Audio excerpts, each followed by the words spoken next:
தேவ சமூகத்தில் வந்திருக்கிற உங்கள் எல்லாரையும் மனதார வாழ்த்துகிறேன், வரவேற்கிறேன்.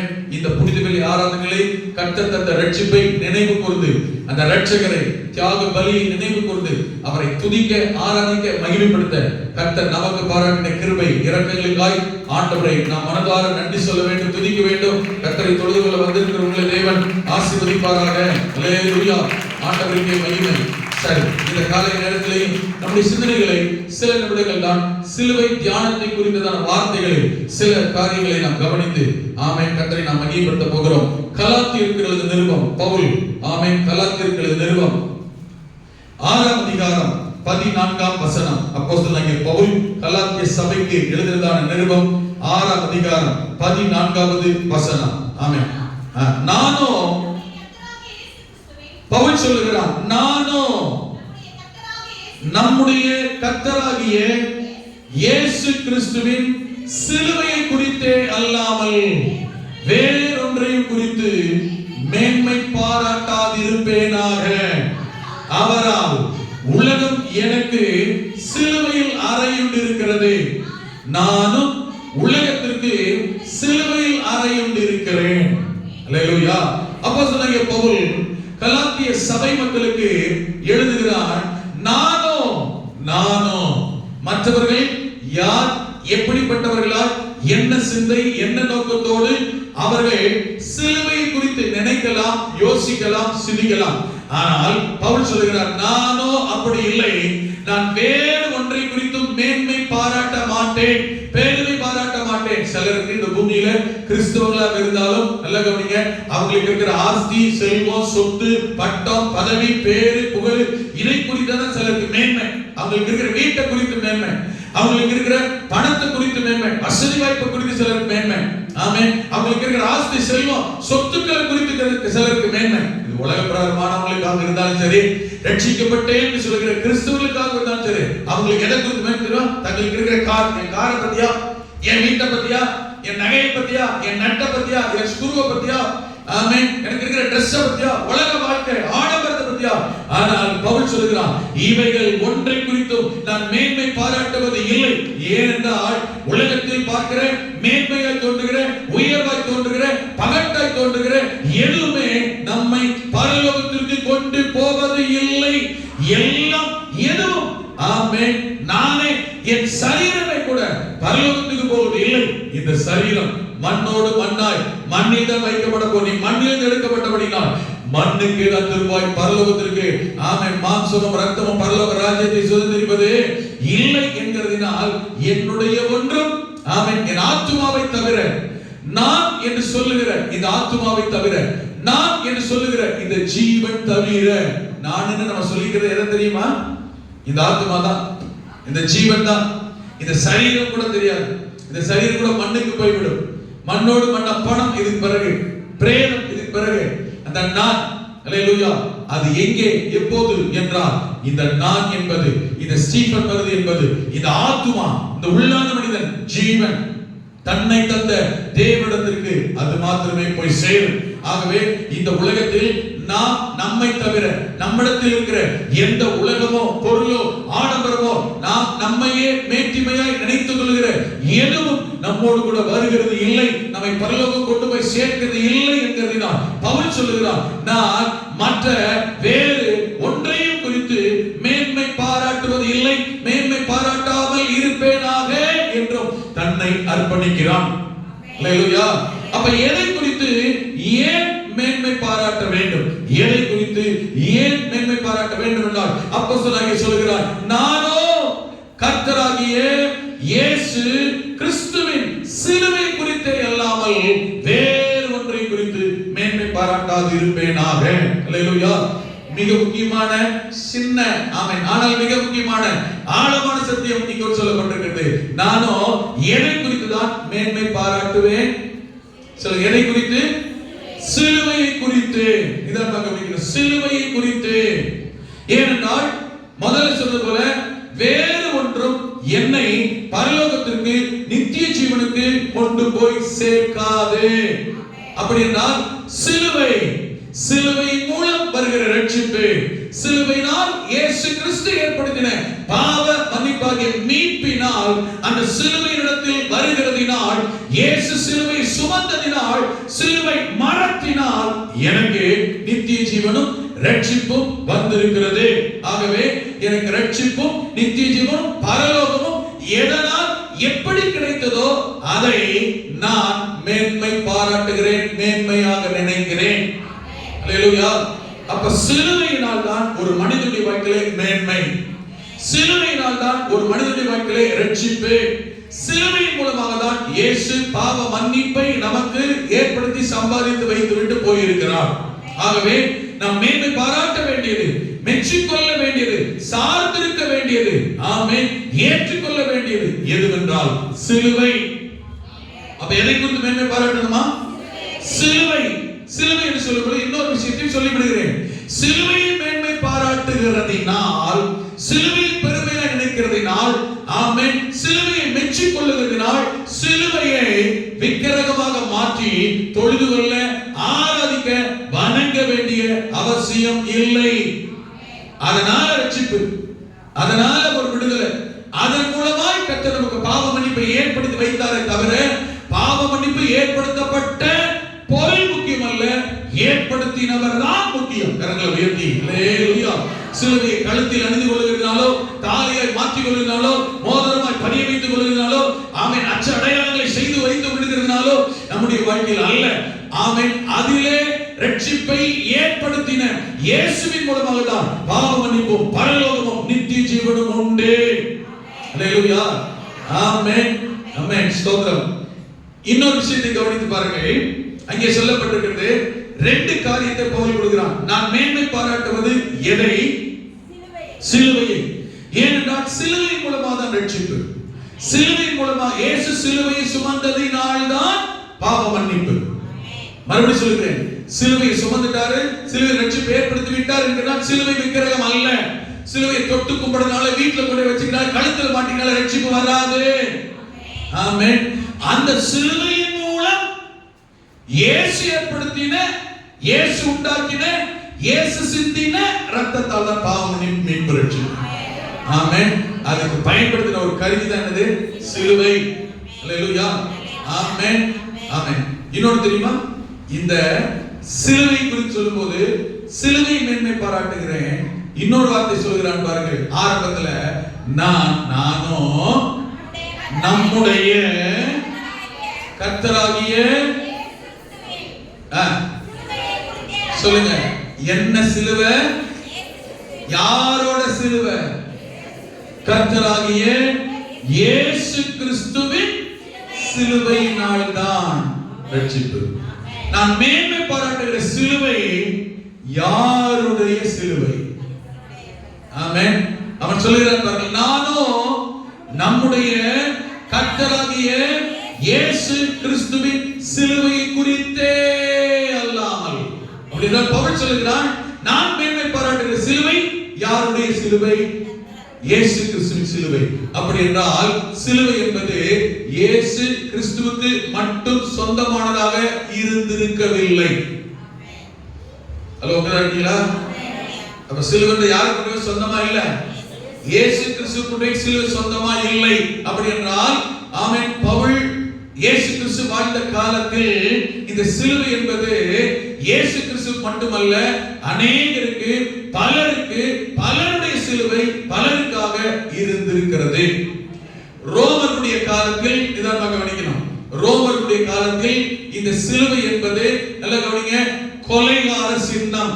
கொடூரமாய் தேச துரோகம் செய்தவர்களை, ராஜாங்க விரோதிகளை, ஆமென், நாட்டுக்கு குழப்பத்தை, பிரச்சனை, பிரிவினை உண்டு பண்ணுகிறவர்களுக்கு கொடுக்கப்படுகிற மிக கொடூரமான, அடித்தே, சிலுவையில் அடித்தே, ஆணி அறைந்தே, ரத்தம் சொட்ட சொட்ட, சாகலனா கை கால்கள் எலும்புகளை சிலுவையில் தொங்கி கூட அடித்தே, உடைத்தே கொல்லுகிற மிக பயங்கரமான கொலை.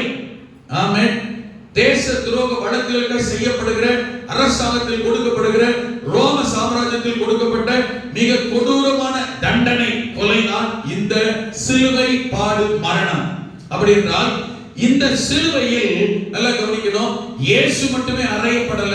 இயேசுவுக்கு முன்பதாகவே அநேக சிலுவையிலே தேச குற்றங்களுக்காக துரோக வழக்குகளுக்காக அவன் சிலுவையில் அடித்து கொலை செய்யப்பட்டிருக்கிறார்கள். பாருங்க, எடுத்துக்காட்டுக்கு இயேசுவை சிலுவையில் அறையும் போதே 2 கள்ளர்கள் என்ன செய்தாங்க? வலதுபுறத்தில் ஒருவனும் ஆமென் இடதுபுறத்தில் ஒருவனுமாக 2 கள்ளர்களை ஆமென் அறையப்பட்டிருந்தார்கள். ஏனென்றால் அவர்கள் கொலை தேசத்துக்கு விரோதமாய் ஆமென் என்ன பிரிவினை உண்டு பண்ணவர்கள், ரிபெல்லிங் ஸ்பிரிட்ல உள்ளவங்க, தேசத்துக்கு விரோதமாய் ஆமென் நாட்டுக்கு விரோதமாய் ராஜாங்கத்துக்கு விரோதமாய் ஆமென் எதிர்த்து போராடினவர்கள், ஆமென் கொலைகாரர்கள், குடும்ப தொழிலே கொலையும் கொள்ளையும் செய்கிறவர்கள். அவர்களை தான் 2 பேரை இயேசுவோட சிலுவையில் அறையும் போது வலதுபுறத்தில் ஒருத்தரையும் இடதுபுறத்தில் ஒருத்தரையும் என்ன செஞ்சாங்க? ஆமென் அறையப்பட்டிருந்தார்கள். அப்படி என்றால் சிலுவை மரணம் என்பது ஆமென் இயேசுவின் காலத்தில் ரோமர் அரசாங்கத்தின்படி இயேசுவுக்கு மட்டும் கொடுக்கப்பட்ட தண்டனை அல்ல. உலகத்தில் இருக்கிற மிக கொடூரமான தண்டனை கொடுக்க வேண்டும் என்றால் சிலுவை தண்டனை அன்றைக்கு கொடுத்திருந்தார்கள். இயேசுவுக்கு ஏன் இந்த தண்டனை கொடுக்கப்பட்டது என்றால் ஆமென் அவர் தேச துரோகம் பண்ணல, நாட்டு துரோகம் செய்யல, கலவு செய்யல, கொலை பண்ணல, கொள்ளையடிக்கல, எந்த தீயும் செய்யல. ஆமென்.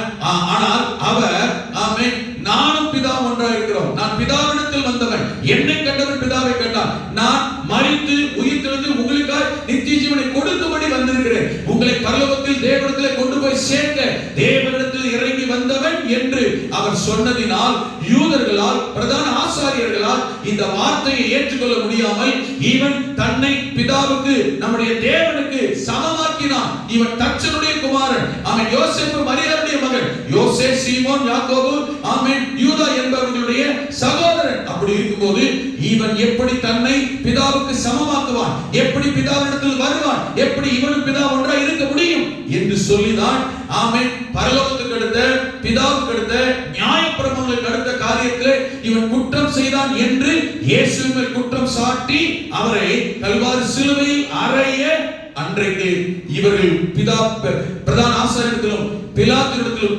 ஏரோதிடத்திலும் கொண்டு போய் நிறுத்தினார்கள். ஆனால் போய் விசாரிக்கப்பட்ட யாரும் யூதர்கள் தவிர பிரதான ஆசாரியனை தவிர பிலாத்துவோ ஏரோதோ இவன் பேர் ஒரு குற்றமும் நான் காணேன் என்று சொன்னார்கள். பிலாத்துடைய மனைவியும் இவர் ஒரு நீதிமான் என்று காண்கிறேன் என்று சொன்னார். அன்றைக்கு நூற்றுக்கதிபதி சிலுவையில் அறைந்த அந்த நூற்றுக்கு அதிபதியும் சொன்னார் இவர் மெய்யாகவே தேவனுடைய குமாரன் என்று. ஆமென். வலதுபுறத்தில் அறையப்பட்ட கள்ளன் சொன்னார் இவர் ஒரு குற்றம் செய்யாதவர், நாமோ குற்றம் சுமத்தப்பட்டோம், தப்பு செய்தோம், தண்டனை அனுபவிக்கிறோம், இவரோ ஒரு குற்றம் அறியாதவர் என்று. இப்படி அவரை விசாரித்த, அவரை கொண்டு போய் நிறுத்தின, சிலுவையில் அறையப்பட்ட, இவரை கண்ட, சிலுவையில் அறைந்த எல்லாம் சொன்ன அறிக்கிட்ட சாட்சி இவர் ஒரு நீதிமான், இவர் ஒரு குற்றமும் அறியவில்லை. அல்லேலூயா.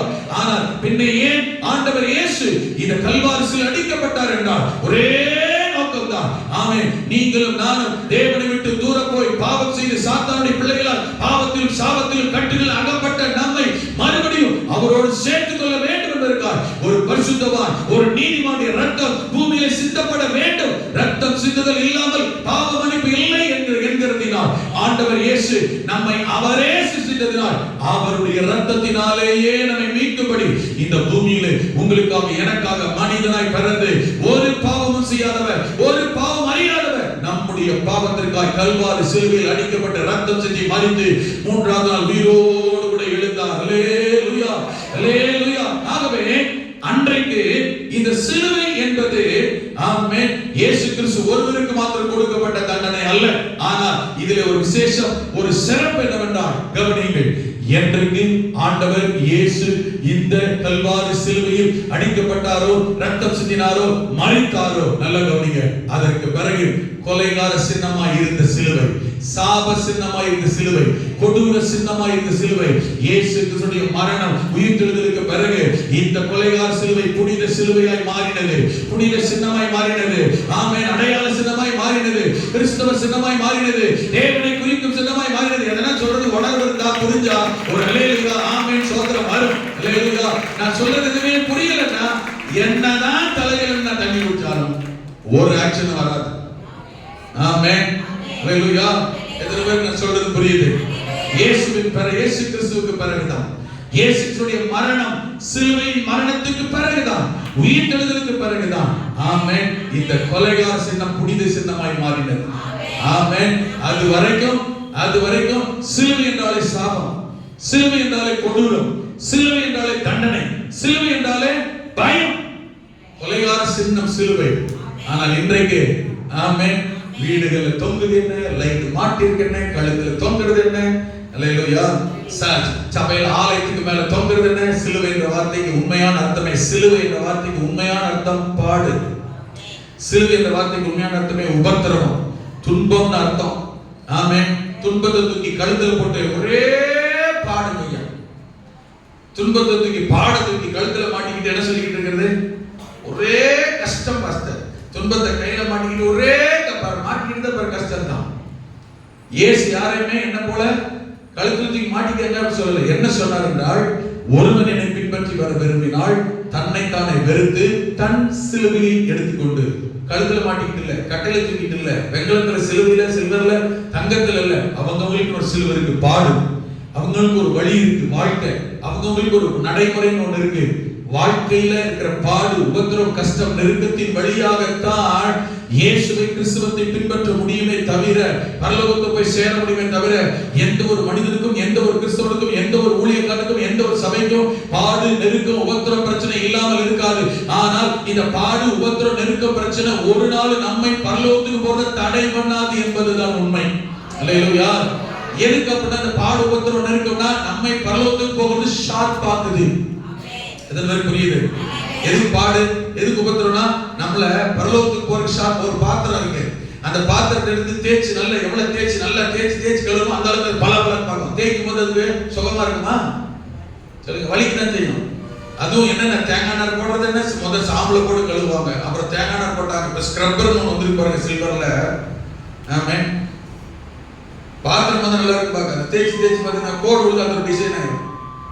ஆமென். சில்வர் ஸ்கிரிப்ட் பாத்திரத்துக்கு நல்லா இருக்கு. அது உயிரிச்சுன்னு வச்சுக்கோங்க, எப்படி இருக்கும்? வலிக்கும், அழுகும்.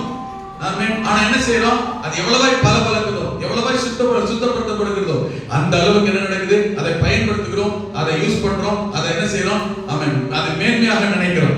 அந்த நெருக்கம், உபத்திரவம், அந்த பாடுகள் நம்மை நல்ல ஷார்ப் ஆக்குது. நம்மை இன்னும் கொஞ்சம் என்ன செய்யுது? நேர்த்தி ஆக்குது, ஜெபிக்க வைக்கிறது, கர்த்தரோடு நெருங்கி சேர, ஆண்டவரோடு நெருங்கி வாழ உதவி செய்கிறது. அல்லேலூயா. நம்ம அநேக பாடுகளின் வழியாக பரலோகத்துக்கு போக முடியும்னு சீசரும் சொல்லிட்டு போனாங்க. ஆனா ஒண்ணு தெரிஞ்சுக்கங்க, உலகத்திலே ரட்சிக்கப்படாதவர்கள் பாடு, உபத்திரவத்தினால் அவங்களுக்கு ரட்சிப்போ, விடுதலையோ, நித்திய ஜீவனோ இல்லை. ஆனால் பரிசுத்தவான்கள், அழைக்கப்பட்ட, ரட்சிக்கப்பட்ட தேவனுடைய பிள்ளைகள் பெறுகிற பாடு, உபத்திரவம் நம்மை ஷார்ப்பாக்குது, நம்மை நேர்த்தியாக்குது, சரியாக்குது, உருவாக்குது, பரலோகத்தினரை கொண்டு போகிறது. நான் சொல்றது புரியுது? அல்லேலூயா. ஆமென். சிலுவை என்பது பாடு. ஆண்டவர் சொன்னார் என்ன தெரியுமா? அனுதினமும் உன்னோட சிலுவை என்ன, உன்னோட உபத்திரம் என்ன, ஆமென், உன்னோட பிரச்சனை என்ன, அதை சுமந்து கொண்டுதான் என்ன செய்ய வேண்டும்? பின்பற்றி வா. நடுவுல வச்சிட்டாலும் இல்ல, விட்டுட்டினாலும் அல்ல, நின்னுட்டினாலும் என்ன கிடையாது, பரலோகம் அல்ல. ஆனால் பவுல் எழுதுகிறார் கொரிந்தியர்ல, பாடு, உபத்திரவம், அவன் போராட்டம், சோதனை இல்லை. அவர் ஏற்கனவே நம்மை போல சோதனை சகித்தவர், ஜெயித்தவர் என்கிறதுனால் யாருக்கு என்ன சோதனை, பிரச்சனை, போராட்டம் வந்தாலும் அவரை சார்ந்து கொள்ளுகிற, பிடிக்கிற, நம்புகிற ஜனங்கள் சோதனை தாங்கிக் கொள்ள, ஜெயிக்க தேவன் அவர்களுக்கு பலன் தருகிறார், கைவிட மாட்டார். தப்பி செல்ல வழியை, போக்கை கர்த்தர் உண்டு பண்ணுகிற ஆண்டவராக இருக்கிறார். வலதுகரத்தை உயர்த்தி அல்லேலூயா, அல்லேலூயா. ஒருவேளை இந்த காலை நேரத்தில் நீங்கள் இப்படிப்பட்ட உபத்திரவத்தில், நெருக்கத்தில், வெளியில சொல்ல முடியாத போராட்டத்தில், கஷ்டத்தில் தவித்துக் கொண்டிருக்கலாம். கவலைப்படாதீர்கள். நீங்கள் தப்பிக் கொள்ள முடியாது, தாங்க முடியாது, ஆமென், மேற்கொள்ள முடியாது. ஆமென். ஜெயித்த ஆண்டவர் இயேசு உங்களுக்கும் எனக்கும் ஆமென் வழியை, போக்கை கர்த்தர் வைத்திருக்கிறார். பவுல் சொல்லுகிறார், ஆமென், ஒண்ணே கிறிஸ்துவினுடைய சிலுவை, இரண்டாவது நான் மேன்மை பாராட்டுகிற சிலுவை. கல்லனுடைய சிலுவை மேன்மை பாராட்ட வேண்டிய சிலுவை அல்ல, மற்றவருடைய சிலுவை மேன்மை பாராட்டக்கூடிய சிலுவை அல்ல. ஏனென்றால் அவர்கள் தண்டனையை செய்ததினால், பாவத்தினால் அவர்கள் ஏற்றுக்கொண்ட சிலுவை மரணம், தண்டனை. ஆனால் ஆண்டவர் இயேசுவோ உங்களுக்காக, எனக்காக அவர் ஏற்றுக்கொண்ட பாடு, உபத்திரவத்தின், ஆமென், மரணத்தின் சிலுவை. அல்லேலூயா. ஆகவே உங்களுக்காக, எனக்காக அந்த சிலுவையின் மூலம் ஆண்டவர் ரட்சிப்பை ஏற்படுத்தி இருக்கிறதினால் பவுல் சொல்லுகிறார், நான் கிறிஸ்து, நம்முடைய கர்த்தராகிய இயேசு கிறிஸ்துவின் சிலுவை குறித்து அல்லாமல் வேறு ஒன்றை குறித்தும் மேன்மை பாராட்ட மாட்டேன். உங்களுக்கு புரிஞ்சுச்சா வசனம்? ஆமென். ஒண்ணு, நீங்கள் நானும் சிலுவையை மேன்மை பாராட்டுகிறோம். ஆமென். ஏனென்றால் ரட்சிப்பு சிலுவையின் மூலம் கர்த்தர் ஏற்படுத்தினார். அல்லேலூயா. ஆமென். இரண்டாவது, யாருடைய சிலுவை? இயேசு கிறிஸ்துவினுடைய சிலுவை. ஆமென். ஹalleluya. ரைட். அப்படி என்றால் நாம் உலகத்தில் இருக்கிற மற்ற எதனாலும் நமக்கு ரட்சிப்பு யார் மூலமும் இல்லை. ஆமென். நமக்கு ரட்சிப்பு சிலுவையின் மூலம் கிடைக்கிறது. அதுவும் கர்த்தராகிய இயேசு கிறிஸ்துவினுடைய சிலுவையின் மூலம் தான் உங்களுக்கு எனக்கும் ரட்சிப்பு கிடைக்கிறது. ரைட். நாம் கவனிக்க போகிறது பவுல் ஏன் சிலுவை குறித்து மேன்மை பாராட்டுவேன் என்று சொல்லுகிறான். சிலுவையை குறித்த மேன்மை. அப்ப சிலுவையினால் வருகிற நன்மை ஆசீர்வாதம் தெரிந்ததுதான். ஞாபகப்படுத்துகிறேன். 5 குறிப்புகளை பற்றி சொல்லுகிறேன். ஆமென். சுருக்கமாய் கவனியுங்கள். சிலுவை குறித்த மேன்மை என்ன? சிலுவையில் உண்டான 5 வித நன்மை ஆசீர்வாதங்கள் என்ன? 1. ஆமென். சிலுவையின் மூலமாக தான் எப்பேற்பட்ட மனிதனுடைய பாவமானாலும் பாவ மன்னிப்பு சிலுவையின் மூலம் தான் ஏற்பட்டது. இயேசு சிலுவையின் மூலம் தான் நல்ல கவனிங்க ரட்சிப்பை உண்டு பண்ணினார். கிரியைகளினால் அல்ல. ஆமென். பவுல் சொல்லுகிறான் எபேசியர் சொல்லும்போது நம்முடைய கிரியைகளினாலோ முயற்சியினாலோ ரட்சிப்பை பாவ மன்னிப்பை பெற முடியாது. நாம் ரட்சிக்கப்பட்டது பாவம் மன்னிக்கப்பட்டது கர்த்தராகிய இயேசு கிறிஸ்து உங்கள் மேலும் என் மேலும் வைத்த கிருபையினால் இரக்கத்தினால் அன்பினால். ஆமென். உங்களுக்கு எனக்கும் பாவ மன்னிப்பாகிய மீட்பு வந்திருக்கிறது. இது நம்முடைய கிரியைகளினால் உண்டானது அல்ல, தேவனுடைய ஈவு. அந்த ஈவை தேவன் எங்கே நமக்கு சம்பாதித்து கொடுத்தார் என்றால் கல்வாரி சிலுவையில். ஆமென். அப்ப கல்வாரி சிலுவை இடத்தில் வரும் பொழுது ஆமென் இயேசுவிடத்தில் வரும் சிலுவையிடத்தில் வருகிறோம் என்றால் இயேசுவிடத்தில் வருகிறோம் என்றுதான் அர்த்தம். அல்லேலூயா. அப்ப கல்வாரி சிலுவையில் இயேசுவிடத்தில் வரும் பொழுது ஆண்டவர் இயேசு எப்பேற்பட்ட பாவம் எப்பேற்பட்ட பாவியா இருந்தாலும் ஆண்டவர் பாவங்களை நீக்கி சுத்திகரிக்க ஆண்டவர் உண்மையும் நீதி உள்ளவருமாய் இருக்கிறார். ஏன்யா இயேசு மட்டும் தான் பாவத்தை மன்னிக்கிறாரா? அவரால் மட்டும் தான் பாவ மன்னிப்பு உண்டாகுமா? அவர்தான் பாவத்தை மன்னிக்க முடியுமா? ஏன் வேற யார் பாவத்தை மன்னிக்க முடியாதா? வேற எந்த நம்பிக்கையை வழிபாட்டிலே தெய்வங்களால் பாவம் மன்னிக்க முடியாதா என்றால் மற்ற தெய்வங்கள் தேவர்களை நாம் குறை சொல்லவில்லை. எல்லாம் உலக பிரகாரமாய் உலகத்தில் வாழ்வதற்கு எல்லா நன்மைகளையும் தரலாம், தர முடியலாம். ஆனால் பாவ மன்னிப்புக்காய் இந்த உலகத்திலே மனிதனாய் பிறந்து ரத்தம் சிந்தி மனிதனுக்காக கல்வாரி சிலுவையில் அடிக்கப்பட்டு ஆமென் பாடுபட்டு மரித்து 3ஆவது நாள் உயிரோடு எழுந்த ஒரே ஒரு தேவன் உண்டானார். அது ஆண்டவர் இயேசு கிறிஸ்து மட்டுமே. நல்ல கரங்களை தட்டி அல்லேலூயா. ஆமென். அதனால்தான் இயேசு சொல்லிட்டு போனார், நானே வழியும் சத்தியமும் ஜீவனுமாய் இருக்கிறேன், என்னாலே இல்லாமல் ஒருவனும் பரலோக ராஜ்யத்திற்கு வரவே முடியாது. அல்லேலூயா. ரட்சிப்பு இயேசுவால் தான். கரங்களை சொல்லுங்க பார்க்கலாம். அல்லேலூயா. காரு பணம் வீடு வாசல் சொத்து சுகம் உலக பிரபல ஆசீர்வாதம் ஆடம்பரம் எல்லாம் மற்ற எவைகளாலும் எவர்களாலும் எங்கும் கிடைக்கலாம். ஆமென். நான் சொல்லுறது புரியுது? பரலோகம் மட்டும் இயேசுவல்லாமல் நித்திய ஜீவன் மட்டும் இயேசுவிடத்தில் இல்லாமல் வேறு யாரிடத்திலும் எங்கேயும் கிடைக்காது. ஏன் ஆணித்தரமாய் உறுதியா சொல்லுகிறோம் என்றால் பரலோகத்துக்கு போவதற்கு நித்திய ஜீவனுக்கு போவதற்கு சொர்க்கத்துக்கு போவதற்கு உங்களுக்காய் எனக்காய் மனிதனாய் பிறந்த ரத்தம் சிந்தி மரித்து உயிர் தெழுந்த ஒரே ஒரு தேவன் ஆண்டவர் இயேசுதான். நல்லா கவனிங்க. அடிக்கடி நான் உங்களுக்கு சொல்லிக் கொண்டிருக்கிற ஒன்று இதான் கவனிக்கணும். இந்த விஷயத்தை கவனிங்க. இதுக்கு முன்னாடி கவனிச்சீங்களோ இல்லையோ, இது பிறகு கவனிக்கிறீங்களோ இல்லையோ, இதை மட்டும் ரொம்ப தெளிவா மனசுல பதிச்சு வச்சுக்கோங்க. இன்னைக்கு உலகத்திலேயும் நடைமுறையிலையும் கிறிஸ்தவத்தை குறித்தும் கிறிஸ்தவர்களை குறித்தும் சபையை குறித்தும் இதான் கவனிக்கணும். யாருக்கு இது தெரியுதோ இல்லையோ, கட்டாயம் சிலர் மட்டும்தான் இருக்கிறீர்கள். நீங்கள் இதை தெளிவாய் தெரிந்து கொள்ள வேண்டும்.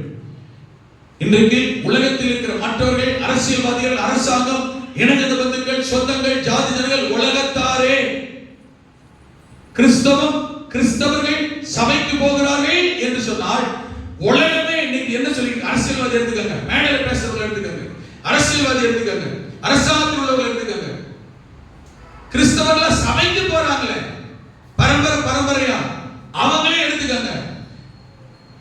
ஏன் ஒரு கூட்ட ஜனம் இந்தியர்கள், இந்துக்கள், அந்நிய ஜாதியார், மற்ற மதத்தவர்கள் ஏன் கிறிஸ்தவர்களாய் மாறிவிட்டார்கள் என்று கேட்கிற கேள்விக்கு அரசியல்வாதிகளும் மற்றவர்களும் அரசாங்கம் ஏன் சபைக்கு போகிற கிறிஸ்தவர்களுமே சொல்ற பதில் என்னங்க? பெரும்பான்மையா சொல்லுங்க பார்க்கலாம். என்னன்னு சொல்லிக்கிறாங்க, பேசிக்கிறாங்க உலகத்துல. கேள்விப்படுறீங்களா இல்லையா? உங்களுக்கு புரியாட்டா உங்ககிட்ட நேரடியா கேட்கிறேன். ஆலயத்துக்குள்ள நீங்க ஏன் கிறிஸ்தவன் ஆனீங்க? நீங்க ஏன் சபைக்கு வந்துட்டு இருக்கீங்க? என்ன ரகசியம், என்ன காரணம்? இந்த கேள்விக்கு உலகத்தார் மற்றவர் சொல்ற பதில் என்ன தெரியுமா? நீ இனிமே கவனிக்கல, நான் இதுவரைக்கும் இனிமே போய் கவனிங்க. என்னை எல்லாம் யாரும் கேள்வி கேட்க ஆளையிலேயே நான் காத்துட்டு இருக்கேன். கேட்டா தெளிவா சொல்லுவேன். என்ன பதில் தெரியுமா? உலகமே சொல்லிட்டு தெரியுமா? நாங்க தீண்டத்தகாத ஜாதியில இருந்தோம், ஒதுக்கப்பட்ட ஜாதியில இருந்தோம். எங்களை என்னது என்ன என்ன என்ன பேர் இருக்கு? இந்துக்கள், இந்துத்துவ இதுல எங்களை ஒதுக்கி ஜாதி தீண்டாதவங்க, எங்களை கோயிலுக்குள்ள விடல, எங்களை யாரும் கவனிக்கல, ஜாக்கெட் போட விடல. கிறிஸ்தவன் தான் வந்தா மிஷனரி, ஜாக்கெட் போட வச்சான். கோயிலுக்குள்ள அவங்க நீங்க விடல, அவங்களை சேர்த்துக்கிட்டாங்க. சபைக்குள்ள போனோம், ஜாதியின மதம் பார்க்கல, எங்களுக்கு அதை கொடுத்தாங்க இதை கொடுத்தாங்க, ஈக்குவலா வச்சாங்க. அது ரெண்டாவது. ஆமென். நீங்க அரசியல் சொல்ற காரியத்தை பாருங்க. ஏன் ஜனங்க கிறிஸ்தவத்தை ஏற்றுக்கிட்டாங்க? ஏன் ஜனங்க மதம் மாறி போனாங்க? ஏன் இந்துவா இருந்தவன் கிறிஸ்தவனா மாறினான்னு சொல்ற காரணம் என்ன? உலகம் சொல்லிக்கிட்டு காரணம் என்னங்க? கேள்விப்பட்டீங்களா இல்லையா? அதே போல இன்னொரு விஷயம், ஜான்சன் சொன்ன மாதிரி அரிசி கொடுக்கறதுக்காக போனாங்க, பருப்புக்காக போனாங்க, காசுக்காக போனாங்க, ஜாதி மரக்காக போனாங்க, சபைக்குள்ள போன கிறிஸ்தவனாக ஈக்குவலா போறாங்க, ட்ரெஸ் போடுறதுக்காக போனாங்க. மேல மேல இங்கே அன்னைக்கு மேல வஸ்திரமே போற இதெல்லாம் உண்மை, இதெல்லாம் உண்மை. சரி, அன்னைக்கு வந்தான், ஓகேவா? அன்னைக்கு வந்தாங்க, 100 வருஷத்துக்கு முன்னாடி வந்தாங்க, சட்டை போடுறதுக்கு வந்தான், ஜாக்கெட் போடுறதுக்கு சபைக்கு வந்தான், சோத்துக்காக சபைக்கு வந்தான், பண்ணுக்காக சபைக்கு வந்தான், காசுக்காக சபைக்கு வந்தான். இன்னைக்கு யார் எதுக்காக வர்றான்? நான் எதுக்காக வந்தேன்?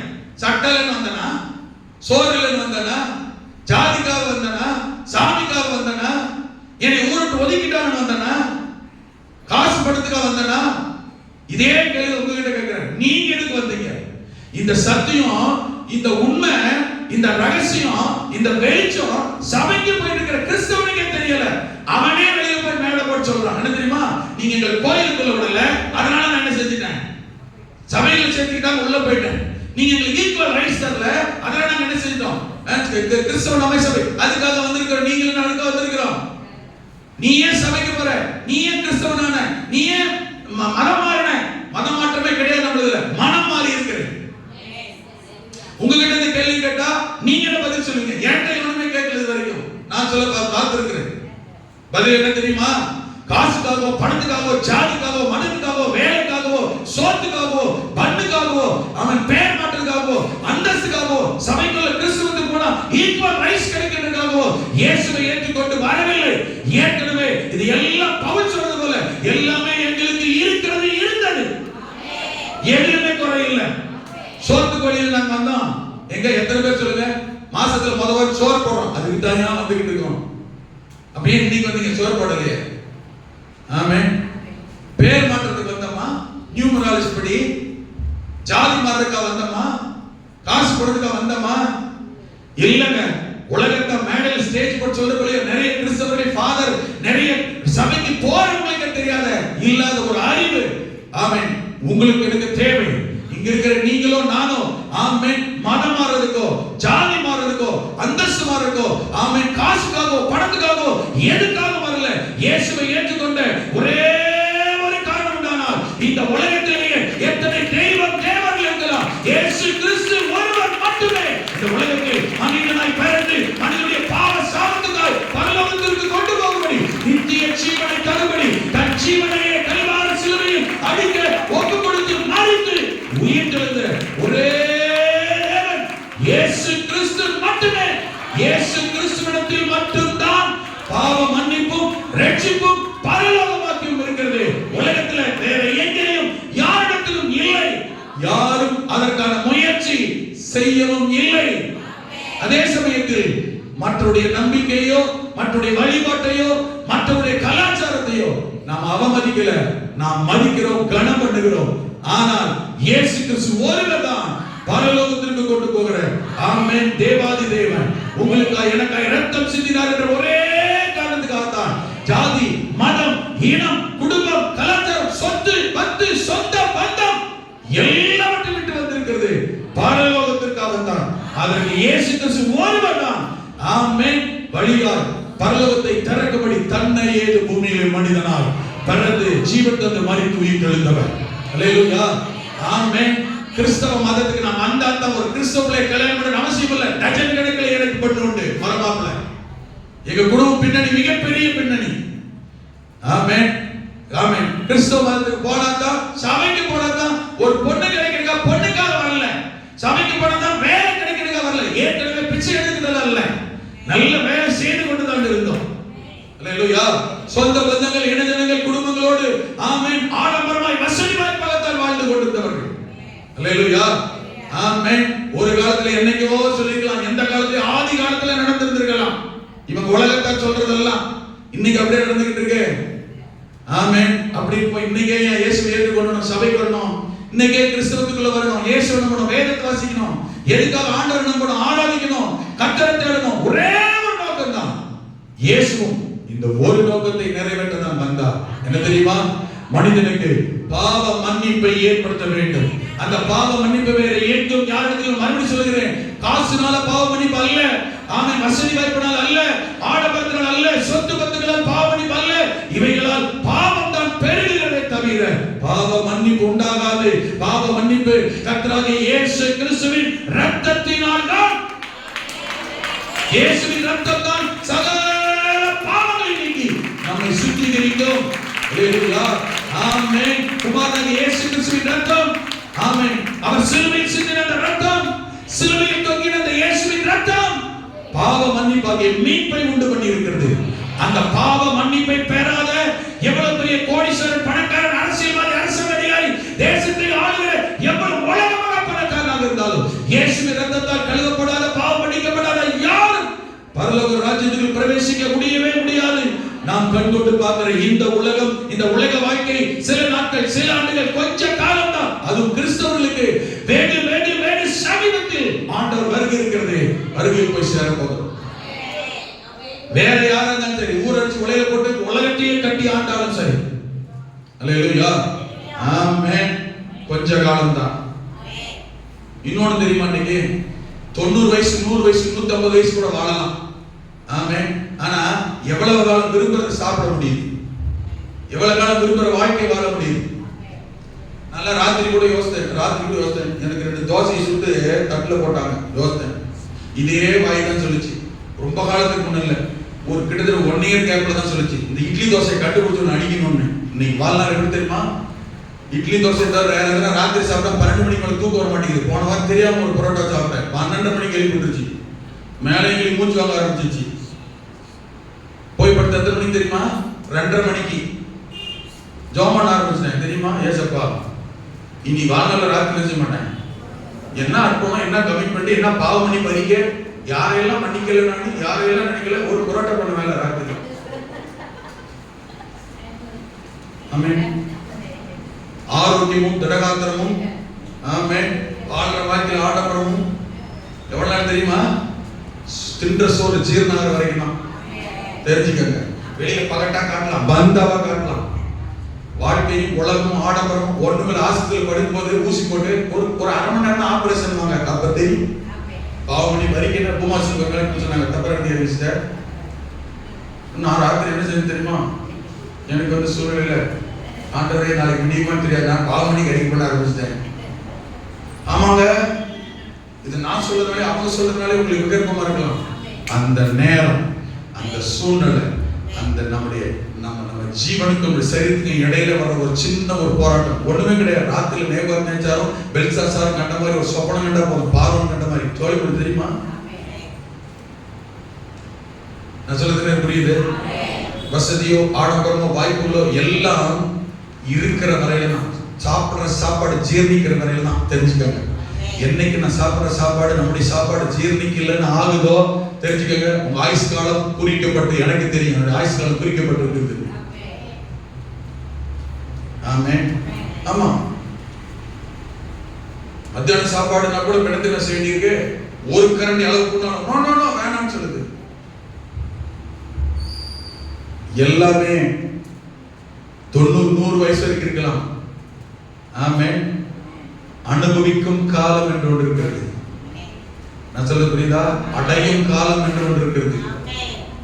அல்லேலூயா. நாம நினைச்சிட்டோம் இது இருக்கிறோம், அது இருக்கிறோம், அப்படி இருக்கிறோம், இப்படி இருக்கிறோம். பெரிய பெரிய பெரிய பணக்காரர் போலீசார் அரசியல்வாதிகள் நடக்கிறது பாருங்களேன். ரோபோட் மாதிரி ஆயிட்டாங்க எல்லாரும்.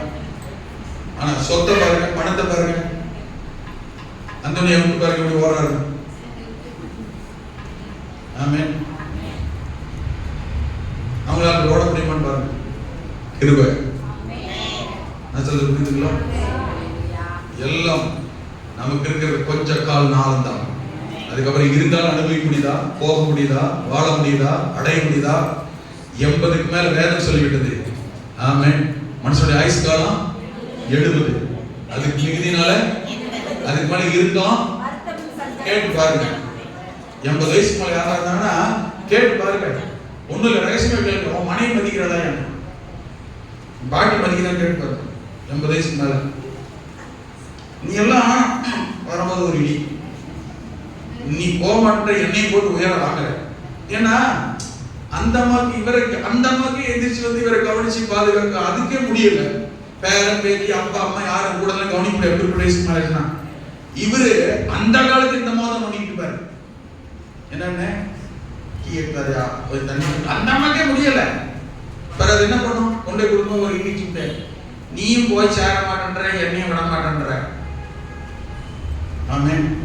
எவனாவது மதிப்பணம் கேட்பாரு. ஆமென். பரிசு உட்காந்துருக்க மாட்டியா அப்படி போவான். ஒரு காலத்துல எப்படி தெரியுமா? அப்படி சிங்கமா இருந்திருப்பார் வீட்டுல. இப்ப அசிங்கமா தெரியும் எல்லாருக்கும். ஆமென். ஆம்பளைங்களை யாரும் விரும்ப மாட்டாங்க. எந்த ஆண்களை வயசாச்சுன்னா எந்த குடும்பத்தாரும் பெத்தவங்க பிள்ளைங்க வீட்டுல வச்சு விரும்ப மாட்டாங்க. ஆனா தாய்மார் கிளையா கூட இருப்பாங்க. அந்த கிளைக்கு கூடு போட்டு இருக்கோம், நடக்க முடியாது, எழுதிப்பாங்க. எனக்கு தான் அம்மா வேணும். ஏன் சொல்லுங்க பாருங்க. இந்த அளவு பிரயோஜனம் இல்லை. வீடு பெருக்கு வரா, வாசல் பெருக்கு வரா, துணி துணி வரா, பாத்திரத்தை வரா. அந்த கிளையை கூணு போட்டு எழுதிக்க முடியாட்டாலும் பாத்திரத்தை போட்டு சும்மா சோறு போடாமலாகணும். ஒழுங்குமுறையை 80 முன்னாடி போயிடும். கத்தர் கூடும்போது எசேக்கியா மாதிரி போட்டு அழுதுகிட்டு புரண்டுகிட்டு போராடிக்கிட்டு, ஆண்டவரே ஐயோ சோகரபுரமா திரும்பி கண்ணீர் விட்டு கதறி, இது இப்படி யாரெல்லாம் கண்ணீர் விட்டு கதறி ஆசீர்வாதம் கூப்பிட்டு வாழ்ந்துருக்காங்க அவங்க எல்லாம் கேட்டு பாருங்க. அன்னைக்கே போயிட்டு இருந்துக்கலாம் சொல்ல முடியல அப்படின்றாங்க. உங்களுக்கு தெரியாது, நாங்க நிறைய பேர் சந்திச்சுக்கிட்டு இருக்கோம். அதனால நம்ம என்ன தெரியுமா நினைக்கிறோம்? வாழ்நாள்ல அது இருந்தா, சொத்து இருந்தா, ஆடம்பரம் தான் வசதி. சிலர்லாம் சொத்து இவங்க பேர்ல இருக்குன்றதுக்காக சோற போட்டு வாழ்ந்துட்டு இருக்காங்க. விளக்குதா? அது உங்கதான் இருக்கீங்களா? சிலருக்கு பென்ஷன் வந்துகிட்டு இருக்கு, அதனால கஞ்சி ஊற்றி உட்கார வச்சுட்டு இருக்காங்க. பயப்படாது, விசில் போட்டா உள்ளது கொஞ்சம் நல்லா கடன் போயிடும். சங்கிலியா படுத்து வச்சிருக்காங்க. ஆமே, ஏன் தெரியுமா? பென்ஷன் வந்துகிட்டு இருக்கு. தெரியுமா? அந்த பென்ஷன் இவங்க வாழ்ந்துகிட்டு இருக்காங்க. போயிடுச்சுன்னு வச்சுக்கோங்க, இவங்களுக்கு பென்ஷன் தான். ஆமே, எல்லாம் கவனிங்க. கிறிஸ்தவர்களாக நம்ம கவனிக்க வேண்டிய மிக முக்கியமான ஒன்று இருக்கு. என்ன பொறுத்த வரைக்கும் நான் இப்படி இருக்கிறேன்னு சொன்னா, நீங்க இப்படி இருக்கிறீங்கன்னா கர்த்தர் உங்களை வாழ வைக்கிறார். கர்த்தர் உங்களுக்கு தந்திருக்கிறார். சொல்லுங்க, முதல் சொன்ன பார்த்தீங்களா? மறுபடியும் கேட்கிறேன், எதுக்கு? ஆமே, ஒரு வேலை போனாலும் பாக்கி வேலைக்கு இன்னொரு வேலை, அந்த சம்பளம் இன்னொரு சம்பளத்தை கர்த்தர் படி கர்த்தர் வச்சுக்கிறார். வாழ்க வளர்க, வாழ்க வளமுடன் சொல்லல, அது வேற. வாழ்க வளர்க, ஆண்டவர் போய் சொன்ன வாழ்க வளர்க, வாழ்க வாழ்க. அல்லேலூயா. ஆமே. வெளியில பார்க்கும்போது எந்த சரீரத்தில் பாதிப்பும் எந்த இதிலும் எப்படி இருக்கிறோம்? கெட்டப்ப ஆளுக்கு உள்ளதுக்கும் தனியாக விசாரிச்சு பாருங்க. ஏமா இப்ப சாப்பிட்டு ஜீரணம் ஆகுதாங்க, கவனமா சாப்பிட்டு கஷ்டம், அதான் நல்லா இருக்கு. ஆனா அன்னைக்கு அந்த சூழ்நிலை பாருங்க, ஆஸ்பத்திரியில இருந்து காலத்தை பாருங்க, ஆபரேஷன் டைம்ல பாருங்க. நான் சொல்லுறது புரியுது? நம்முடைய சிந்தனை, மைண்ட், இருதயம் என்ன எப்படி இருக்கு தெரியுமா? எப்பேற்பட்ட ஆள் இருந்தாலும் ஒண்ணு இல்ல, எங்க பாஸ் பயங்கர தைரியசாலி, திடகாத்திரமானது. அவர் எதை தான் இதே தான். காலில் ஒரு ஆபரேஷன் ஆக்சிடென்ட் ஆயிடுச்சு. நான் தான் கூப்பிட்டு போறேன் வேலூர் ஆஸ்பத்திரிக்கு. கால் ஆபரேஷன் ஆறு வாட சொல்லாம நான் வீட்டுக்கு போல மாட்டேன். கடைசி வரைக்கும் பாஸ் ஆபரேஷன் பண்ணவே கிடையாது. காலில் சாகர வரைக்கும் பண்ணவே கிடையாது. இந்த காலை வேலூர் ஆஸ்பத்திரி சிஎம்சி கூட்டு போய், ஆமா 15 நாள் அங்க தங்கியிருந்து எல்லாம் அந்த டெஸ்ட் இந்த டெஸ்ட் அது இதெல்லாம் பண்ணிட்டு உங்க கால் டிஸ்லோகேட்டட் ஆயிடுச்சு. அத அந்த டாக்டர் என்ன பண்ணிட்டாருன்னா, அத பழைய இதாயிடுச்சு, செட் ஆயிடுச்சு. அப்ப பழைய பண்ணி நம்ம என்ன செய்யணும்? கிராக் பண்ணி அப்புறம் ஆபரேஷன் கிராக் பண்ணிக்கலாம். என்னது பழைய பண்ணி கிராக் பண்ணிக்கலாம் அப்படி சொல்லிட்டு தோழன் கை பண்ணேன். தம்பி வீட்டுக்கு போலாமா? அவங்க சித்தி விட்டு கூட போல, அங்கதான் தங்கிருந்தான். அப்படியே கிளம்பிட்டான். எவ்வளவு திடகாத்தமான ஒரு சின்ன ஆபரேஷன் சொன்ன, சார் வரை கால் ஆபரேஷன் பண்ணவே இல்லை. அந்த சின்ன ஆபரேஷன் சொன்னா என்ன செய்யுது மனசுக்குள்ள? ஏதோ ஒரு பயம், இப்பவே செத்து போயிருவேன் அன்றது இல்ல, ஒரு ஏதோ ஒரு பீதி, ஒரு பயம் மனுஷன் ஆளுகை செய்தா இல்லையா? எப்படிப்பட்ட திடகாத்தமான ஆளா இருக்குங்க. ஆனாலும் கர்த்தர் அதுக்கு பிறகு 99ல 2 பக்கம் அவருக்கு அந்த ஆக்சிடென்ட், அவர் இறந்ததுக்கு 2-3 வருஷம் தான், கிட்டத்தட்ட ஒரு 25 வருஷம் பேர் உயிரோடு இருந்திருக்காரு. அந்த 25 வருஷ காலத்துல அவரை கர்த்தர் வச்சிருந்த நோக்கம் சித்தம் எல்லாத்தையும் நிறைவேற்றி போயிட்டார். ஆமென் சொல்லுங்க. அப்ப நான் என்ன நினைக்கிறேன் தெரியுமா? என்னை கர்த்தர் வாழ வைக்கிறோம், எனக்கு சுகம் தந்திருக்கிறோம், எனக்கு பலன் தந்திருக்கிறோம். அவன் உங்களை கர்த்தர் வச்சிருக்கிறதுக்குமே கொஞ்சம் யோசிச்சு பாருங்க. ஆரம்பத்தில் சொன்னான், உங்களை குறித்து தேவன் ஏதோ ஒன்றை அவன் வைத்து நிறைவேற்ற கர்த்தர் விரும்புகிறான். உங்கள் மூலம் உங்க காரியம் அல்ல, அவர் காரியம் நடக்க வேண்டும் என்று விரும்புகிறார். புரியுது? அவர் காரியத்தை நீங்கள் செய்வதற்கு தான் உங்களுக்கு இந்த வசதி வாய்ப்பு, இந்த சுகம், அந்த பலன், இந்த குடும்பம், இந்த ஆரோக்கியம். காலையில மாணிக்கு குழந்தையோட வரல, பிஸ்கட் தோணுச்சு. சரி, காலையில அந்த பிள்ளைங்க என்ன செய்யும்? குழந்தைய சின்ன பிள்ளை என்ன இன்னும் குளிக்க வைக்கல, தூக்கிட்டு வர முடியாது. ஓகே, அப்ப நான் யோசிக்கிறேன், அவனை இங்க நின்றுட்டு யோசிக்கிறேன், என்ன தெரியுமா? இந்த சின்ன வயசு தான், சின்ன பையன் தான். இப்போ குழந்தை கொடுத்துருக்கிறாருன்னா அவனை அந்த குழந்தைக்கு முன்ன ஒரு ஆபிரகாமா, ஒரு சாராளா, ஆமென், அந்த குழந்தையை கர்த்தர் வெளிப்படுத்துகிற நல்ல ஒரு ஆவிக்குரிய தகப்பன தாயா இந்த பிள்ளைக்கு காட்டுறதுக்கு இவங்களுக்கு ஒரு குழந்தை கொடுத்திருக்கிறார். நான் சொல்லுறேன், புரியுது? ஒரே ஒரு கண்ணு தான், ஒளிமர கன்றா அந்த வழக்க கர்த்தர் கொடுத்திருக்கிறாரு. அப்போ எத்தனையோ பேர் கல்யாணம் குழந்தை இல்ல, ஆமென், பிறந்த உடனே 10 மாசத்துல குழந்தை பிறந்திருக்கு. காரணம் தெரியுமா? இந்த குடும்பம் சின்ன வயசுல பாரு உனக்கு ஆண்டவர், பாரு உனக்கு கர்த்தர் அப்படின்னு இந்த குழந்தைய கர்த்தரை எப்படி காட்டுறது? கடையில் வாங்கிட்டு வந்தா என்னப்பா தகவல் சொல்லணும், என்னப்பா தாய் சொல்லணும், என்னப்பா எங்களப்பா மகளே. அல்லேலூயா, ஆமென். அப்போ ஒரு குடும்பத்தை கர்த்தரே கொடுக்கிறாரு, வாழ வைக்கிறார். இந்த குடும்பத்தின் மூலம் தேவன் அந்த குடும்பத்தில் மகிமைப்படணும். இவர்கள் மூலம் அந்த சந்ததி ஆசீர்வதிக்கப்படணும். இவர்கள் மூலம் கர்த்தர் மகிமைப்படணும். இவர்கள் மூலம் கர்த்தர் ஆசீர்வதிக்கப்படணும். நடக்கிற காரியம் தெரியுமா? இதை செய்ய ஆரம்பித்து விட்டால் இன்னும் இந்த குடும்பம் வளர, செழிக்க, உயர, ஆசீர்வதிக்கப்பட, எல்லாவற்றிலேயும் செழிப்பா தலை குனிந்து தலை நிமிர்ந்து தலை நிமிர்ந்து எல்லாவற்றிலும் நிற்கும்படி கர்த்தர் உயர்த்துகிறவர், ஆசீர்வதிக்கிறவர், மேன்மைப்படுத்துகிறவர். ஒரு நாள் கர்த்தர் கைவிடவே மாட்டார். அல்லேலூயா, ஆமென். போகும்போது சொல்லுவாங்க, இவங்க ஆண்டுடைய பிள்ளையாமே, இவங்க இன்னார் மகனாமே, இவங்க இன்னார் பேரனாமே, இன்னார் பிள்ளைகளாமே, சொல்லத்தக்க விதங்களில் ஆசீர்வதிக்கும்படிக்கே கர்த்தர் கொடுக்கிறார், உயர்த்துகிறார், ஆசீர்வதிக்கிறார், மேன்மைப்படுத்துகிறார். ஆண்டுடைய பிள்ளைகளுக்கு, ரட்சிக்கப்பட்டவர்களுக்கு, கிறிஸ்தவர்களுக்கு ஆமென் வருகிற எல்லா நன்மையும், உயரும், ஆசீர்வாதம், மேன்மையும், எல்லா நோக்கமும் கிறிஸ்துவே. ஆமென். இந்த ரட்சிப்பு, இந்த உயர்வு, இந்த மேன்மை சிலுவையிலிருந்து தான் வருகிறது. ஆமென். இந்த ரட்சிப்பு வேற எங்கேயும் யாரிடத்திலும் எதனிடத்திலும் இல்லை என்கிறதை முதலாவது கிறிஸ்தவர்கள், விசுவாசிகள், ரட்சிக்கப்பட்டவர்கள், தேவனுடைய பிள்ளைகள் நாம் அறிந்து கொள்ள வேண்டும். அல்லேலூயா. எப்பேற்பட்ட பாவத்தையும் பாவியையும் மன்னிக்கிறவர் இயேசு. யோவான் சுவிசேஷம் 8ஆம் அதிகாரத்தில் வாசிக்கிறோம், ஒரு விபச்சாரத்துல கையும் கழுவுமாய் படைக்கப்பட்டவர். ஆமென். கொண்டு வந்து இயேசுவிடத்தில் நிறுத்துகிறார்கள். உங்களிடத்தில் எவன் பாவம் இல்லையோ அவன் முதலாவது கல்லை இவன் மேல் எறிய கடவன். ஆண்டு சொல்லிட்டார். கீழே தரையில எழுதினார். என்ன எழுதினான்னு ஏகப்பட்ட பேர் குழப்பம். ஒண்ணும் இல்ல. சரித்திர ஆராய்ச்சியாளர்கள் சொல்லும் போது இயேசு ஒரு ரபிகளுடைய கையில், போதகருடைய கைகளில் ஆமென் ஒரு சின்ன கல் வச்சிருப்பாங்க. அடிக்கடி தரையிலோ அது எழுதுகிற இடத்தில் 10 கற்பனைகளை, நியாயப்பிரமாணத்தை எழுதி பார்ப்பார்கள். இவளை கொண்டு வந்து விபச்சாரை நிறுத்திட்டு இவளை மோசடி சட்டத்தின்படி இவளை கல்லெறிந்து கொல்ல வேண்டும். நீர் என்ன சொல்லுகிறீர்? என்ன நீ ரபி என்ன சொல்லுகிறீர்? அப்ப இயேசு என்ன பண்ணா, இவங்களோட வாக்குவாதம் பண்ணி பிரச்சனை இல்ல, கீழே குனிந்து தரையில அந்த கல்லை எடுத்து ஆமென் 10 கற்பனையை தரையில் எழுத ஆரம்பித்தார். என்ன எழுதினார்னா, இவள் விபச்சாரி தான். ஓகே, இந்த 10 கற்பனையில ஒரு கற்பனையை மீறிட்டால் கல்லெறிந்து கொல்ல வேண்டியதான், ரைட். ஆனால் மீறி 9 கற்பனை இருக்கிறது. இவள் மேல் ஒரு பாவத்தை சுமற்றி கொண்டு வந்து நிப்பாட்டுகிறீர்கள்.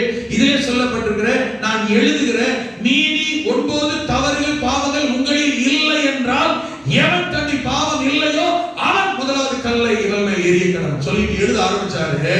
ஒவ்வொருத்தரும் ஐயோ இந்த பாவத்தை நான் செஞ்சிருக்கிறேன், இந்த பாவம் ஏன்ட்ட இருக்கு, இதை நான் சரியில்லை, இதுல நான் கரெக்ட் இல்ல, எங்கிட்டயும் குறை இருக்குன்னு சொல்லி ஒவ்வொருத்தரும் அந்த இடத்தை தாண்டி அங்கே இருந்து எல்லாரும் விலகி போய்விட்டார்கள். அவள் மட்டும் தனியே இயேசுவின் அருகில் இருந்தார். அங்கே சொல்லப்பட்ட ஒரு வார்த்தை கவனியுங்கள். அந்த வசனம் சொல்லும் பொழுது 11 வசனத்துல, ஆமென், அதற்கு அவள், இல்லை ஆண்டவரே, யாரும் என் மேல் கல் எறியவில்லை. இயேசு அவளை நோக்கி, நானும் உன்னை ஆக்கினைக்குள்ளாக தீர்க்கிறது இல்லை. கவனிங்க, ஒரு முக்கியமான சத்தியம் இது. நானும் உன்னை ஆக்கினை என்ன? ஆக்கினை என்ன? தண்டனை. ஆண்டவர் பயன்படுத்துகிற வார்த்தை கவனிங்கள். நானும் உன்னை ஆக்கினைக்குள்ளாக்குறது இல்லை, நானும் உன்னை தண்டிக்கிறது இல்லை. ஏன்? யாரும் பேசிக்கிட்டே இருக்காங்க, யார் அது? நானும் உன்னை தண்டிக்கிறது இல்லை என்றால், நான் உன்னை தண்டிக்க ஆக்கினைக்குள்ளாக தீர்க்க வரவில்லை. நான் உன்னை மன்னிக்க, உன் பாவத்தை மன்னிக்க, உன்னை கழுவ, உன்னை ரட்சிக்க, உன்னை சுத்திகரிக்க, என் மகளாக. உலகம் உன்னை வெறுக்கிறது, உலகம் உன்னை வாங்கி தள்ளுகிறது, உலகம் உன்னை ஏசுகிறது, உலகம் உன்னை தண்டிக்க, கொல்ல நினைக்கிறது. நானோ கொல்ல அழிக்க அல்ல, உனக்கு ஜீவன் உண்டாக, பரிபூரணப்பட நான் உனக்காய் ஜீவன் தர, ஆக்கினைக்குள்ளாக தீர்க்க அல்ல, உனக்கு ஜீவன் தர வந்திருக்கிறேன் என்று சொல்லி ஆண்டவர் அன்றைக்கு சொன்னார். மகளே, நானும் உன்னை ஆக்கினைக்குள்ளாக தீர்க்க வரல, உன்னை மன்னிக்க, உனக்காய் கல்வாரியில் அடிக்கப்பட, இரத்தம் சிந்த, உன் பாவம் மன்னிக்க வந்திருக்கிறேன். ஆகவே நீ சமாதானத்தோடு போ. அல்லேலூயா. இந்த சம்பவம் நடந்தது தேவாலயத்துல, உள்ள இல்ல, வெளியில. பிரகாரம், அந்த வெளிப்பிரகாரம், உள்பிரகாரம், வெளிப்பிரகாரத்துல தலவரிசைப்படுத்தின மேடை என்று ஒன்று இருக்கிறது. அந்த இடத்துல வெளியில உட்கார்ந்து தரையில் எழுதினார் என்று வேதம் சொல்லுகிறது. அங்கேதான் ஜனங்கள் எல்லாம் உட்கார்ந்து இருக்கிறார்கள். அங்கே நடந்த சம்பவம். ஆண்டவர் இயேசு ஆலயத்தின் வெளியிலே வலதுபுறத்தில் உட்கார்ந்து இருக்கிறார். ஜனங்கள் இருக்கிறார்கள், எல்லாரும் போய்விட்டார்கள். அந்த வெளியிலே உட்கார்ந்த ஆண்டவர் பார்த்த அந்த இடத்தின் வலதுபுறத்தில் தான் இயேசு கிறிஸ்து கல்வாரியில் அடிக்கப்பட போகிற கொல்கதா மலை அங்கேதான் இருந்தது. அந்த இடத்தில் தான் நின்றார். அங்கேதான் அந்த நியாயத்தீர்ப்பு நடக்கு. அங்கேதான் இந்த சம்பவத்தை பார்த்து இயேசு சொன்னார், மகளே, நான் உன்னை ஆக்கினைக்குள்ளாக தீர்ப்பதில்லை. இதோ உன் கண்முன் தெரிகிறது, இதே மலையின் மேல் தான் உனக்காக நான் கல்வாரியிலே உன் பாவத்துக்காக அடிக்கப்பட்டு இரத்தம் சிந்தி மரித்து உயிர் தெழப் போகிறேன் என்கிற அடையாளமாய் தான் ஆலயத்திற்கு வெளியிலே அந்த சம்பவம் அன்றைக்கு நடந்தது. உனக்கு தெரியுங்க, எப்பேற்பட்ட பாவமானாலும் மன்னிக்க இயேசு வல்லவர். எப்பேற்பட்ட பாவியையும் நேசிக்க ஆண்டவர் வல்லவர். சின்ன ஒரு கிளாரிபிகேஷன், பாவியை தான் ஆண்டவர் நேசிக்கிறார். நம்முடைய பாவத்தை இயேசு அடியோடு வெறுக்கிறார். காரணம், பாவம் செய்கிற எவனும் பிசாசினால் உண்டாயிருக்கிறான். ஆகவே பிசாசுடைய கிரியைகள், பிசாசுடைய சுபாவங்கள், பிசாசுடைய தன்மைகளை தேவன் அறவே வெறுக்கிறார். ஆனால் நாம் அவருடைய பிள்ளைகள், கரத்தின் கிரியைகள், அவருடைய சிருஷ்டிப்பு. அதனால உங்களையும் என்னையும் ஆண்டவர் நேசிக்கிறார். அல்லேலூயா, அல்லேலூயா. உங்கள் மேலும் என் மேலும் அந்த நேசம், பாசம், அன்பு ஆண்டவருக்கு இருந்ததினால் தான் இயேசு உங்களுடைய பாவத்தையும் என்னுடைய பாவத்தையும் மன்னித்தார். கவனிங்க, இன்றைக்கும் மன்னிக்க தயை பெருந்தவராக இருக்கிறார். இன்றுமே ஆமென், 100% பரிசுத்தவான் எவரும் இல்லை. அதனால நாம எல்லாருமே பாவத்தில் நிதானமாக கவனிக்கணும். அப்போ வெளியில் இருக்கிறவனுக்கு நமக்கு என்ன வித்தியாசம்னா, கொஞ்சம் கவனிங்க. வெளியில் இருக்கிறவன் பாவம் உணர்வுடையில, பாவ மன்னிப்பு பெறல, ரட்சிக்கப்படல, நீதிமானாகவே மாறல. ஆனால் நீங்கள் நானும் ரட்சிக்கப்பட்டு பாவ மன்னிப்பு பெற்று நீதிமானாய் மாறி பரிசுத்த ஜீவியம் செய்து கொண்டிருக்கிறோம். உலகத்தில் இருக்கிறதினால் மாம்சம் பலவீனம் என்கிறதினால் பவுல் சொல்லுகிறதை போல சில நேரங்களில் மீறுதல்கள், குறைகள், கீழ்ப்படியாமைகள், ஆமென், கொஞ்சம் ட்ராக் மாற காரியங்கள், வழுக்கள், சறுக்கள் நீதிமானுக்கு உண்டு. அவனை கர்த்தர் எந்த பாவத்தினாலும் கூப்பிட்டு அவனை என்ன செய்றார்? தண்டனை இல்லாமல், எந்த நிபந்தனை இல்லாமல் ரட்சிக்கிறார். ஆனால் ரட்சிக்கப்பட்ட நீங்களும் நானும் திரும்ப என்ன ரெக்கார்டா இல்லையா? வேற நீங்க என்ன சிங்கிள் பண்ணிருக்கீங்க? ஃபேன் இல்லையா?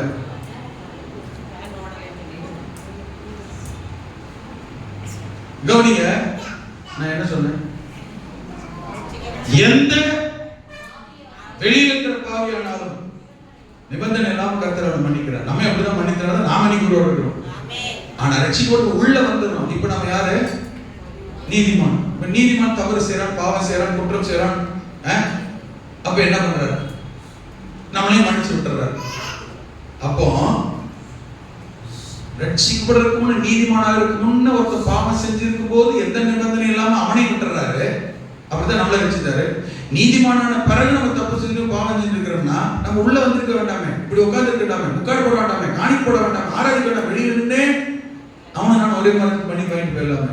இப்ப நமக்கு அவனுக்கு என்ன வித்தியாசம்னா கொஞ்சம் வித்தியாசம் இருக்குது.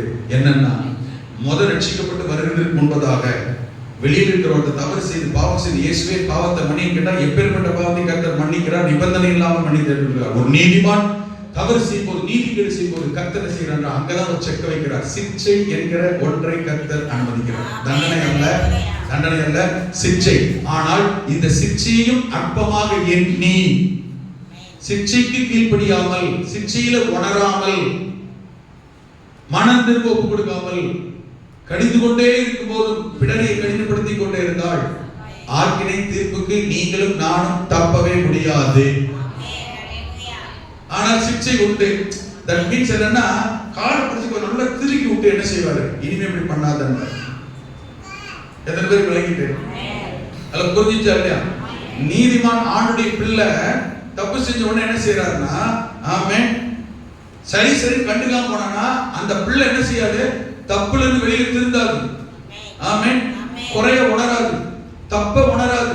அப்ப தப்புன்னு உணர வைக்கிறது தான் சிக்ஷைன்னு பேரு, தண்டனை இல்ல. அது பேர் என்னது? சிக்ஷை. சிக்ஷை என்ன செய்யறாரு, நன்கு போட்டு கொள்றாரு, இனிமே என்ன செய்யறாரு. அப்ப அதை கொட்டிட்டாலும் தெரிஞ்சோன்னா இன்னும் கூட அந்த தப்பு செய்யக்கூடாதுன்ற உணர்வு வருவதற்காக உங்களுக்கு எனக்கு சிக்ஷை கட்டளைகிறார். எபிரேயரில் போது தகப்பன் தான் நேசிக்கிற புத்திரனை சிக்ஷிக்கிறான். நீதிமொழிகள்ல ஏற்கனவே சிக்ஷிக்கிறான் போட்டிருக்கு. ஏன் ஒழுங்கா உட்காரு, ஒழுங்கா உட்கார்ந்த பிறகு தண்டிக்காம ஒழுங்கா உட்காருன்னு முன்னக்கூட்டி என்ன செய்யறாரு, சொல்லி கொடுத்துறாரு. அல்லேலூயா. இதான் நீதிமான்களுக்கு சிக்ஷை. ஆமென். ஆனா அந்த சிக்ஷைய அற்பமா எண்ணக்கூடாது, அசட்டை எண்ணக்கூடாது. இப்படி தொடச்சிட்டு போயிடக்கூடாது. இந்த பக்கம் வரீங்க, அப்புறம் எந்த பக்கம் அடிப்பீங்க, அடிங்க அப்படின்னு சொல்லக்கூடாது.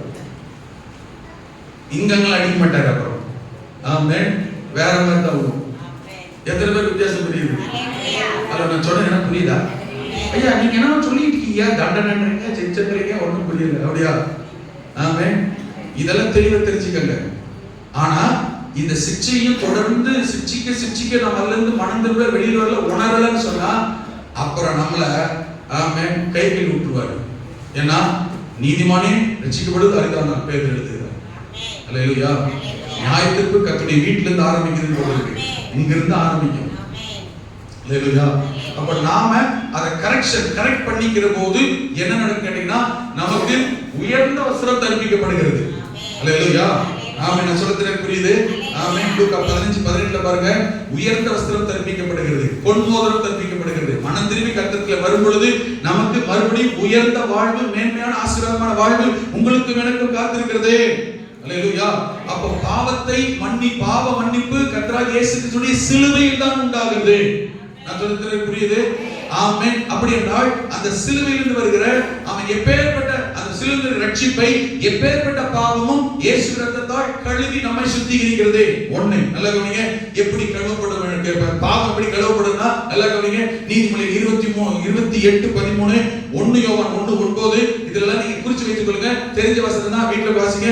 ஒண்ணு, பாவத்தை முதல்ல ஒப்புக்கொள்ளும் மனப்பக்குவம் வேணும். தப்பு செஞ்சுட்டோம், பாவம் செஞ்சுட்டோம், முதல்ல என்ன செய்யணும், ஆமான்னு ஒத்துக்கணும். ஆண்டவரே நான் அந்த கெட்டகுமாரன் வசனத்தை வீட்டுல வாசி பாருங்க. லூக்கா 15:18, ஆண்டவரே நான் பரத்துக்கு விரோதமாக உமக்கு விரோதமாக பாவம் செய்தேன். கர்த்தருக்கு என்ன செய்யக்கூடாது? ஹலோ சொல்லுங்க. கர்த்தருக்கு என்ன செய்யக்கூடாது? பாவத்தை மறைக்க கூடாது. ஒத்துக்கொள்ளும் மனப்பக்குவம். முதல்ல பாவம் செஞ்சா, குற்றம் செஞ்சா, பொய் சொல்லிட்டா, ஏமாத்திட்டா, கீழ்படிட்டா, எல்லாம் பண்ணிட்டா, ரைட்டு ஆமான்னு ஒத்துக்கொள்ற மனப்பக்குவம் கர்த்தர்கிட்ட வேணும். மன்னிக்கிறது. அங்கே போய் பிரஸ்டீஜ் பார்த்தோம்னாலாம் கதை நடக்காது. நான் என்ன பண்ணிட்டேன், தெரியாம தான் பண்ணிட்டேன், அது என்ன அந்த கதையில ஆமாண்டவரே பரத்துக்கு விரோதமாக உமக்கு விரோதமாக பாவம் செய்து ஒத்துக்கொள்ளும் மனப்பக்குவம் தேவை. இதுதான் இன்னைக்கு மனுஷனுக்குள்ள இல்ல.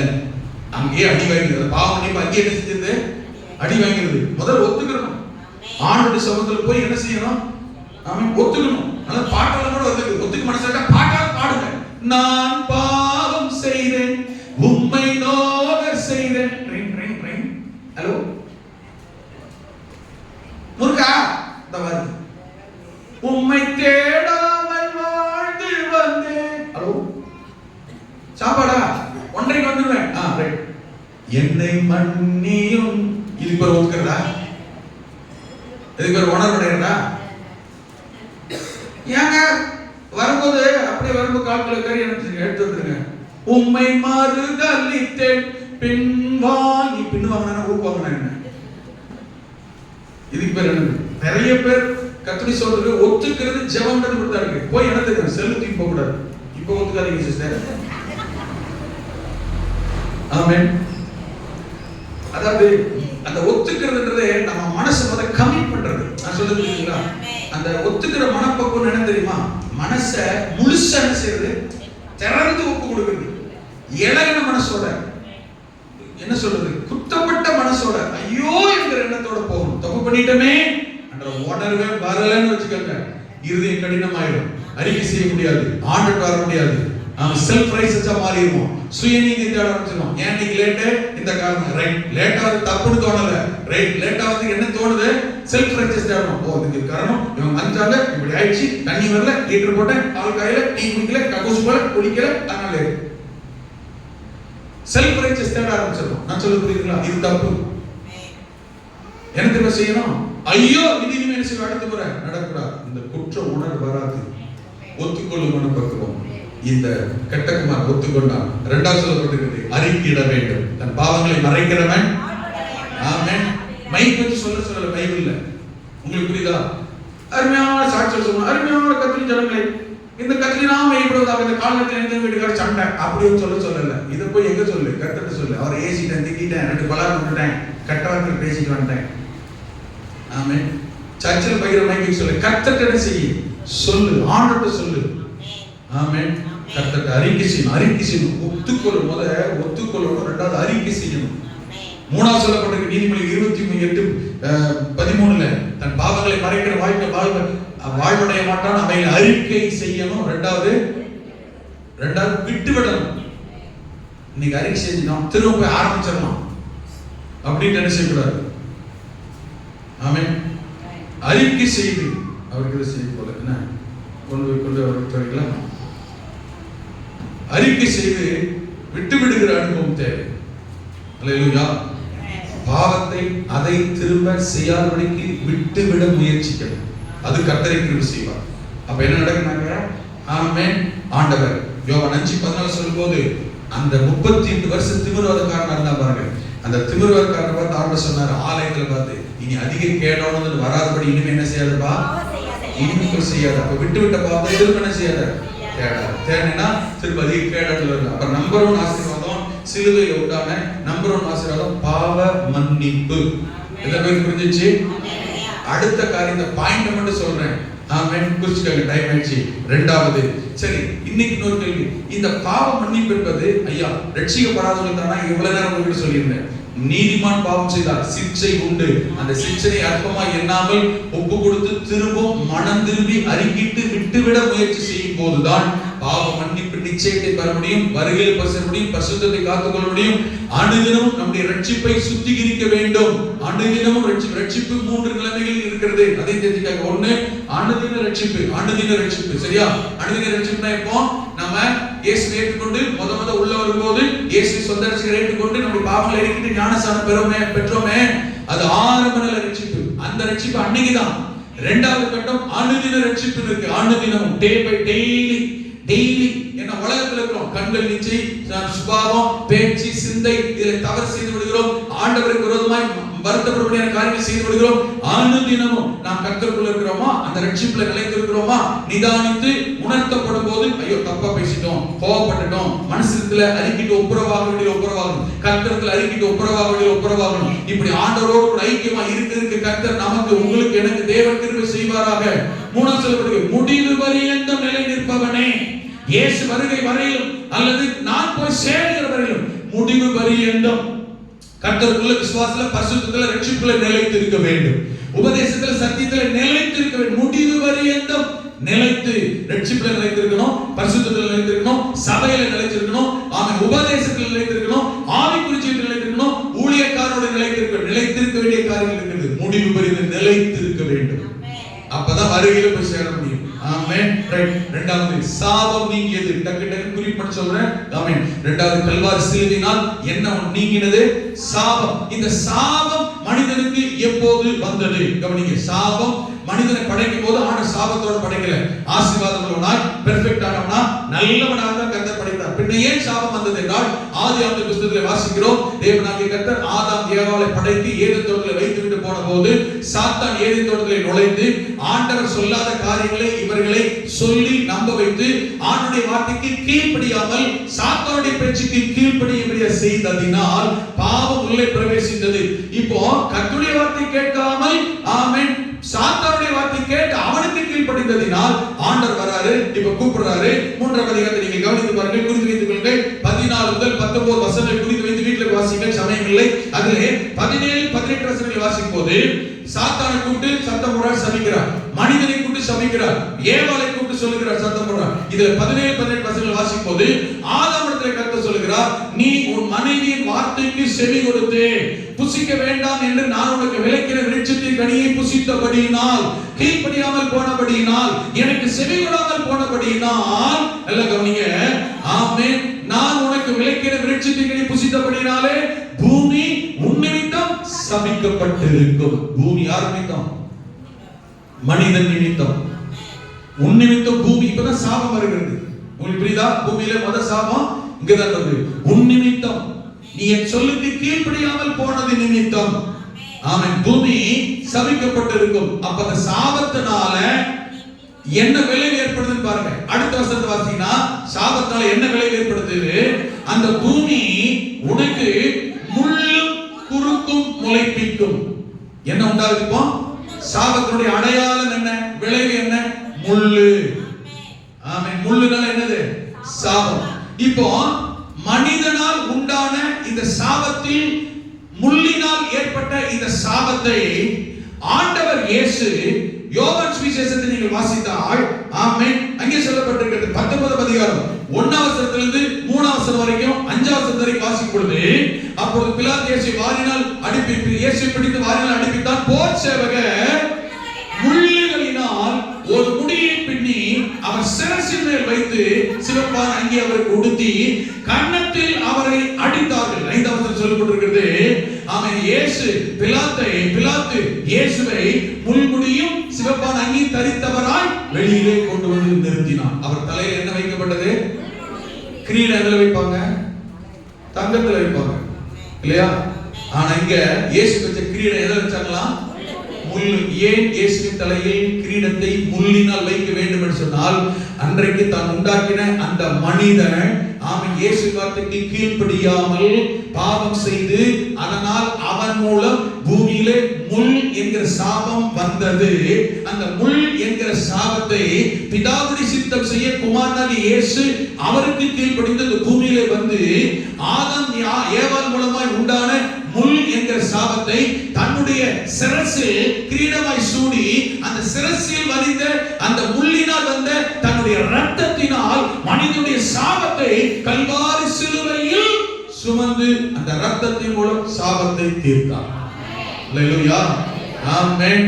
அங்க வந்த சாபம் கல்வாரி சிலுவையில் முள்முடியினால் ஏற்பட்ட இரத்தத்தின் மூலம் உங்களுக்கும் எனக்கும் சாப விமோசனம் கிடைத்திருக்கிறது. ஆமென். நல்லா கவனிங்க. இந்த சாபம் எப்படி மனிதனுடைய வாழ்க்கையில் பிரவேசிக்க? மூதாதையர்கள், முன்னோர்கள் செய்த தவறுகள், பாவங்களினால் அந்த பாவம் மன்னிக்கப்படாவிட்டால் காலத்தில் தொன்று வரும் பொழுது அந்த பாவத்தின் விளைவாகத்தான், ஆமென், மன்னிக்கப்படாத பாவங்கள் சாபமாக எதிர்கால சந்ததியை தாக்குகிறது. கொஞ்சம் தெளிவா புரிஞ்சுக்கங்க. முன்னோருடைய பாவங்கள், கர்ம வினைகள் மன்னிக்கப்படாததினால், இப்பதான் சொன்னேன், அந்த பாவ மன்னிப்பு எங்கதான் கிடைக்கும்? ஆண்டதான் கிடைக்கும். இயேசுவிடத்தில் தான். எந்த குடும்பம், எந்த ஜாதி, எந்த மனம், எந்த தேசமாக இருந்தாலும் அவன் தன்னுடைய பாவங்கள் கரைகள் நீங்கும்படி இயேசுவிடத்திலே வரும் பொழுது எப்பேற்பட்ட பாவத்தையும் ஆண்டவர் இயேசு மன்னிக்கிறார்.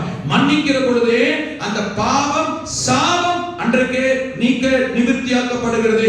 பாவம் மன்னிக்கப்படாத போது அவருடைய மூதாதையர் பெற்றோர்கள் செய்த அக்கிரம செயல்கள், பாவத்தின் விளைவு எதிர்கால சந்ததியை சாபமாக பிடிக்கிற போது அந்த சாபம் எவ்வளவு காலமாக மாறாது. ஆமென். அது தொடரும். எந்த குடும்பம் இருந்தாலும், எந்த ஜாதி மதமா இருந்தாலும். ஆனால் எந்த ஒரு மனிதன் ஆமென் மனுஷனுக்காக இந்த பூமியிலே முள் கிரீடத்தை, சாப கிரீடத்தை தலையிலே சுமந்து ரத்தத்தினாலே சாபத்தை சிலுவையிலே நீக்கினாரோ அவரிடத்தில் வரும்போதுதான் இந்த சாபம் நீங்குகிறது. ஆமென். சாபத்தில் இருக்கிற விமோசனம், விடுதலை தருகிறார். அந்த குடும்பத்தை ஆசீர்வதிக்கிறார். எதிர்கால சந்ததி சாபத்தில் விடுதலை ஆகிறது. இன்னைக்கு கூட நிறைய குடும்பங்கள் பணக்காரங்களா இருப்பாங்க. குடும்பத்துல பாருங்க, தொன்று சாப்பிடுறாங்க. சில குடும்பங்கள பெண் பிள்ளைங்க வாரிசு இருக்காரு, சில குடும்பங்கள ஆண் பிள்ளைங்க வாரிசு இருக்காரு, சில குடும்பங்கள எங்கேயோ ஒரு இடத்துல அழிவு வந்துகிட்டே இருக்கும், எங்கேயோ ஒரு இடத்துல எந்த நல்ல காரியம் குடும்பத்துல நடந்தே இருக்காது. இதெல்லாம் சாபம். இந்த சாபம் எங்க போனாலும், எங்க தேடி போனாலும் மாறாது. ஏன்னா சாபத்துக்கு பரிகாரத்தை இயேசு முள்முடிய சுமந்து கல்வாரியில் சுமந்ததுனால உலகம் முழுக்க அவர்கிட்ட தான் சாப விமோசனம் உண்டு. நீங்களும் நானும் அந்த சாபத்திலிருந்து கர்த்தர் நம்மை வெளியிலே கொண்டு வந்திருக்கிறார். தேவன் உங்களை என்னையும் பாவத்தை மன்னித்திருக்கிறார். ஸ்தோத்திரம். முன்னோருடைய பாவத்தால் நமக்கு வந்த சாபத்துக்காய் கர்த்தர் அதை நீக்கியிருக்கிறார். ஸ்தோத்திரம். அதனாலதான் சொன்னேன் ஒரு கிளாரிபிகேஷன் கொடுக்கிறேன். அதனால முன்னே சொன்னேன், தன் பாவங்களை அறிக்கையிட வேண்டும். அறிக்கையிடாத, கவனிக்கணும், மைண்ட் ரொம்ப முக்கியமான காரியம். அறிக்கையிடாத பாவங்கள், அது கிறிஸ்தவர்களா இருந்தாலும் எவரா இருந்தாலும், அறிக்கை பண்ணப்படாத பாவம் எதிர்காலத்திலே நமக்கு சாபமாய் மாறும். நீங்களும் நானும் அறிக்கையிடாத பாவத்தோடு நமக்கும் நம்முடைய எதிர்கால சந்ததிக்கும் சாபத்தை உண்டு பண்ண ஏற்படுத்தி வைத்துவிட்டு போக கூடாது. விளங்கிட்டா? அறிக்கை பண்ணப்படாத பாவங்கள் சாபமாய் மாறிவிடும். மன்னிக்கப்படாத பாவங்கள் சாபமாய் மாறிவிடும். ஆமென். அதனால சொல்றது, பாவம் தெரிஞ்சா, மிருகம் தெரிஞ்சா, தப்பம் தெரிஞ்சா, கத்திரி சொல்லி மனம் திறந்து உணர்ந்து கண்ணீர் விட்டு அழுது சரியாயிரும். விட்டுட்டோம் மறந்துட்டோம்னு சொன்னா நமக்கு தெரியாது. இந்த புண்ணு அது நம்ம கவனிக்காமலே விட்டா வெளி புண்ணாக இருந்தாலும் சரி, உள் புண்ணாக இருந்தாலும் சரி, புறையோடி போயிடும். வெளியில இருந்துச்சுன்னா புறையோடி போயிடும், உள்ள இருந்தா கேன்சர் ஆயிடும். விளங்கிட்டா சிஸ்டர்? கரெக்டா? அப்பப்ப சீல் இருக்கணும், சரிப்படுத்தணும், கரெக்ட் பண்ணணும், காயத்துக்கு மருந்து போடணும், கட்டாயம். ஆமென். கரெக்ட் பண்ணிடணும். வலிக்குது, வேதனை இருக்கு, குத்துறாரு, குடையறாரு, கேட்கறாரு, சரியில்லைன்றாரு, கேன்சர் வந்துடும். புண்ணு புறையோடி போகும், சாபமா மாறிடும். சாபம் நீங்கிற இடம் என்னன்னு பாருங்க. புண்ணுக்கு காயம் போடுற இடம் என்னன்னு பாருங்க. கட்டிய சீல் பிடிக்கிற இடம் என்னன்னு பாருங்க. ஆமென். புண்ணுக்கு ஆமென் தடவர ஆபரேட் பண்ற இடம் என்ன, கரெக்ஷன் பண்ற இடம் பாருங்க. பூசி மெழுகிற, எப்படி தான் பரவாயில்ல, எப்படி தான் பரவாயில்ல, நீங்க எப்படி தான் பரவாயில்ல சொல்லி சப்ப கட்டுற அட்ஜஸ்ட் பண்ணி போற இடம் இருந்ததானால் உங்கள் வீடோ குடும்பமோ வேலை செய்யணுமோ, குறிப்பாய் சபையோ, கேன்சர் வரும், புறையோடி போகும், அருகில போக மாட்டோம், சாபத்தில் தான் இருப்போம். நீங்களும் சரி நானும் சரி. கவனமாக கத்த கிருபை செய்வார். ஆனால் உங்களை என்னை சாபத்தில் கத்த விடுதலை தந்திருக்காய். ஸ்தோத்திரம். மூன்றாவதாக வியாதி நீங்கி இருக்கிறது. ஏசாயா 53:4-5 சொல்லப்படுது, அவருடைய தழும்புகளாலே குணமானீர்கள். எப்படி அந்த வசனம் நடக்குது தெரியுமா? மெய்யாகவே நம்முடைய பாடுகளை ஏற்றுக்கொண்டு நம்முடைய துக்கங்களை சுமந்தார், நமக்கு சமாதானத்தை உண்டு பண்ணும் ஆக்கினை அவர் மேல் வந்தது. அவருடைய தழும்புகளாலே குணமானோம், குணமாகிறோம். கரங்களை உயர்த்தி எத்தனை பேர் சொல்ல முடியும்? ஆண்டவர் எனக்கு இந்த வியாதியிலிருந்து, இந்த பலவீனத்திலிருந்து ஆமென் கர்த்தர் என்னை விடுவித்தார், சுகம் தந்தார், என்னை குணப்படுத்தி இருக்கிறார். எத்தனை பேர் சொல்ல முடியும்? ஆமென். தலைவலியோ, கை கால் வலியோ, கண்ணு வலியோ, கால் வலியோ, அல்சரோ, கேன்சரோ, கிட்னி ஃபெயிலியரோ, ஹார்ட் பிரச்சனையோ, கொலஸ்ட்ராலோ, பிரஷரோ, சுகரோ, ஆமென், தலைவலியோ, இடுப்புலியோ, பலவீனமோ, ஆமென். எத்தனை பேர் சொல்ல முடியும்? ஆண்டவர் என்னை சுகப்படுத்தி இருக்கிறார். நல்ல கரங்களை தட்டி, நல்ல கரங்களை தட்டி, ஒரு நிமிஷம் ஆவியிலே நிரம்பி, இந்த பகல் நேரத்திலேயும் தேவன் தொட வல்லவர், அற்புதம் செய்ய வல்லவர், சுகம் தர வல்லவர், ஆவியிலே நிரம்பி சோதனை வாங்கலாம். ஆவியானவருடைய உள்ளத்தில் ஏறுகிறார். இப்போ தொட வல்லவர், இப்போ சுகப்படுத்த வல்லவர். என்ன பலவீனம் இருந்தாலும், என்ன சோதனை இருந்தாலும் அவருடைய தழும்பு இந்த காலை நேரத்தில் தொடுவதாக, இந்த பகல் நேரத்தில் தொடுவதாக, சோதனைகள் நீங்குவதாக, பலவீனம் மாறுவதாக, கட்டுகள் விளைவதாக, தடைகள் விளைவதாக. ஓ யந்தன நிமகத ரகதம லகதரி வினகத ரகதம சந்துவனகதரவலவா. ஆண்டவரே, உம்முடைய காயப்பட்ட தழும்பு உம்முடைய பிள்ளைகளே தொடட்டும், உம்முடைய பிள்ளைகளே ஆறட்டும், பலவீனம் நீங்கட்டும், வலியில் வேதனையில் நீங்கட்டும், அற்புதம் உண்டாகட்டும், சுகம் உண்டாகட்டும், கட்டுகள் விளைவட்டும், தடைகள் விளைவட்டும். எல்லா பலவீனங்களும் இயேசுவின் நாமத்தில் இப்பொழுதே மறைவதாக. ஆமென். சரீரத்திலே உள் உறுப்புகளில் இயேசுவின் வல்லமை ஊடுருவி பாயட்டும். மனதின் பாயங்கள் ஆறட்டும், இருதயத்தின் வலியில் வேதனையில் நீங்கட்டும். ஆமென். பேதுரு எழுதுகிறார் 1 பேதுரு 2:24 அப்படி தழும்புகளாலே குணமானீர்கள். எனக்கு ஒரு நாள் குணம் கிடைக்காமல் இருந்தால், சுகம் கிடைக்காமல் இருந்தால், நான் உங்கள் முன்பதாக இப்படி நின்றிருக்கவே முடியாது. அல்லேலூயா. ஆண்டவர் எனக்கு சுகபலன், ஆரோக்கியம், ஆயுசு நாட்களை தந்திருக்கிறதுனால் நின்றிருக்கிறேன். காரணம், அவருடைய தழும்பு என்னை சுகப்படுத்தி இருக்கிறது. உங்களையும் சுகப்படுத்தும், உங்கள் குடும்பத்தில் உள்ளவர்களை சுகப்படுத்தும், உங்கள் வீட்டில் உள்ளவர்களை சுகப்படுத்தும், உங்கள் சொந்தங்களை சுகப்படுத்தும், நண்பர்களை சுகப்படுத்தும். அந்த இயேசுவுடைய தழும்பை குறித்து ஆமென் சுகம் தேவையானவர்களுக்கு சொல்லுங்கள், காண்பீங்கள். கர்த்தர் அற்புதம் செய்வார். நான்காவதாக, நம்முடைய தரித்திரத்தை, பஞ்சத்தை கர்த்தர் மாற்றி இருக்கிறார். ஒரு மனுஷன் இயேசுவை ஏற்றுக்கொண்டு வரும் பொழுது பிலிப்பியர் 4:19 சொல்லப்பட்டிருக்கிறது, அவன் தம்முடைய ஐஸ்வரியத்தில் இருந்து, நம்முடைய ஐஸ்வரியத்தில் இருந்து, நம்முடைய பொக்கிஷத்திலிருந்து கர்த்தர் தராருங்க. அல்லேலூயா. ஆண்டவர் இயேசுவிலே வரும் பொழுது ஆமென் நம்மை ஐஸ்வரியவான்களாய் மாற்றும்படி கிறிஸ்து நமக்காக தரித்திரரானார், ஏழ்மை கோலமானார், அடிமை ரூபப்படுத்தார். பிலிப்பியர் 2:11 வாசிக்கும் பொழுது நமக்காக ஏழ்மை கோலமானவர், அடிமையின் ரூபம் எடுத்தவர். எது தெரியுமா? நம்மை வாழ வைக்க, நம்மை ஐஸ்வரியவான்களாய் மாற்ற. அதனால பகல் நேரத்தில் கவலைப்படாதீங்க. கடன் பிரச்சனையோ, வறுமையோ, தரித்திரமோ, வேலை இல்லையோ, ஆண்டவர் சொல்லுங்க, இயேசுவே நீ எனக்காக சிந்தின ரத்தத்தினால், சிலுவை மரணத்தினால், எனக்காக ஜீவன் தந்ததினால் ஆண்டவரே என் தரித்திரம் மாறும், என் வறுமை மாறும், என் கடன் பிரச்சனை மாறும். வலதுகரத்தை சொல்லி பார்க்கலாம். அல்லேலூயா. அறிக்கை செய்ய பார்க்கலாம். ஆண்டவரே கல்வாரி சிலுவையினால், உம்முடைய ரத்தத்தினால், உம்முடைய மரணத்தினால், உம்முடைய உயிர்த்தெழுதலினால் ஆண்டவரே என் சாபம் நீங்கினதுக்காக நன்றி, என் வியாதி நீங்கினதுக்காக நன்றி, என் பாவம் மன்னிக்கப்பட்டதுக்காக நன்றி. அதே சமயத்தில் என் தரித்திரத்தை கர்த்தர் மாற்றுகிறதுக்காக நன்றி. ஆமென். என் வறுமை கர்த்தர் மாற்றுகிறதுக்காக நன்றி, என் கடன் பிரச்சனை கர்த்தர் மாற்றுகிறதுக்காக நன்றி. சொல்லுங்க சொல்லுங்க. என்னை ஆசீர்வதிக்கிறதுக்காக நன்றி, என் வேலை வாய்ப்பை ஆசீர்வதிக்க நன்றி, எனக்கு வருமானம் தருவதற்காக நன்றி, எனக்கு முன்னேற்றத்தை தரப்போகிறீர், என்னை உயர்த்த போகிறீர், எனக்கு ப்ரமோஷன் வரப்போவதற்காக நன்றி, என்னை ஆசீர்வதித்து மேன்மைப்படுத்த போவதற்காக நன்றி. தகப்பனே கரங்களை தட்டி கர்த்தருக்கு நன்றி சொல்லுவார்களா? நம்முடைய தரித்திரத்தை நீக்குகிற ஐஸ்வர்ய சம்பந்தர் அவர்தான். அல்லேலூயா. ஆமென். ஆசீர்வாதங்களின் ஆண்டவர் அவரே. தேவன் நினைத்தால் அவருடைய பொக்கிஷத்தை உங்களுக்கு எனக்கு திறந்து விட வல்லவர். திறந்துட்டார்னா எவரையும் மேன்மைப்படுத்த அவரால் ஆகும். தாவீது சொல்லுகிறான் 1:29 ஆண்டவரே ஐஸ்வரியம் கனமும் உம்மாலே வருகிறது, எவரையும் மேன்மைப்படுத்தவும் உயர்த்தவும் உம்முடைய கரத்தினால் ஆகும். வலது கரத்தை உயர்த்தி நீங்க சொல்லுங்க, ஆண்டவரே உம்மாலே என்னை உயர்த்த முடியும். சொல்லுங்க, உம்மாலே என்னை உயர்த்த முடியும், உம்மாலே என்னை ஆசீர்வதிக்க முடியும், உம்மாலே என்னை பெருமை மேன்மைப்படுத்த முடியும். அல்லேலூயா. என்னை கனப்படுத்த உம்மாலே முடியும். எவரையும் மேன்மைப்படுத்துகிறவன். இந்த தாவீது ஏன் அப்படி சொன்னா தெரியுமா? ஆடு மேய்ச்சிட்டு இருந்தவன். ஆமென். ஆடுகளின் பின்னே போனவன் அரசனாக கர்த்தர் மாற்றினார். இங்க இருக்கிற எத்தனையோ பேரை அரசர்களை போல கர்த்தர் வாழ வைக்க போகிறார். இங்க இருக்கிற எத்தனையோ குடும்பத்தை கர்த்தர் அரசர்களை போல கர்த்தர் உங்களை உயர்த்த போகிறார். எத்தனையோ பிள்ளைகளை கர்த்தர் அரசர்களை போல ஞானவான்களை கர்த்தர் மாற்ற போகிறார். உங்கள் பிள்ளைகள், பேர பிள்ளைகள் எல்லாம் ஆளுகிறவர்களா, தேசத்தை ஆளுகிறவர்களா, அரசாங்க அதிகாரிகளா, ஆமென். கர்த்தர் உங்கள் எதிர்கால சந்ததி பிள்ளைகளை கர்த்தர் உயர்த்த போகிறார், ஆசீர்வதிக்க போகிறார். உங்கள் தரித்திரம் மாறும், பஞ்சம் மாறும், வேதனை நீங்கும்.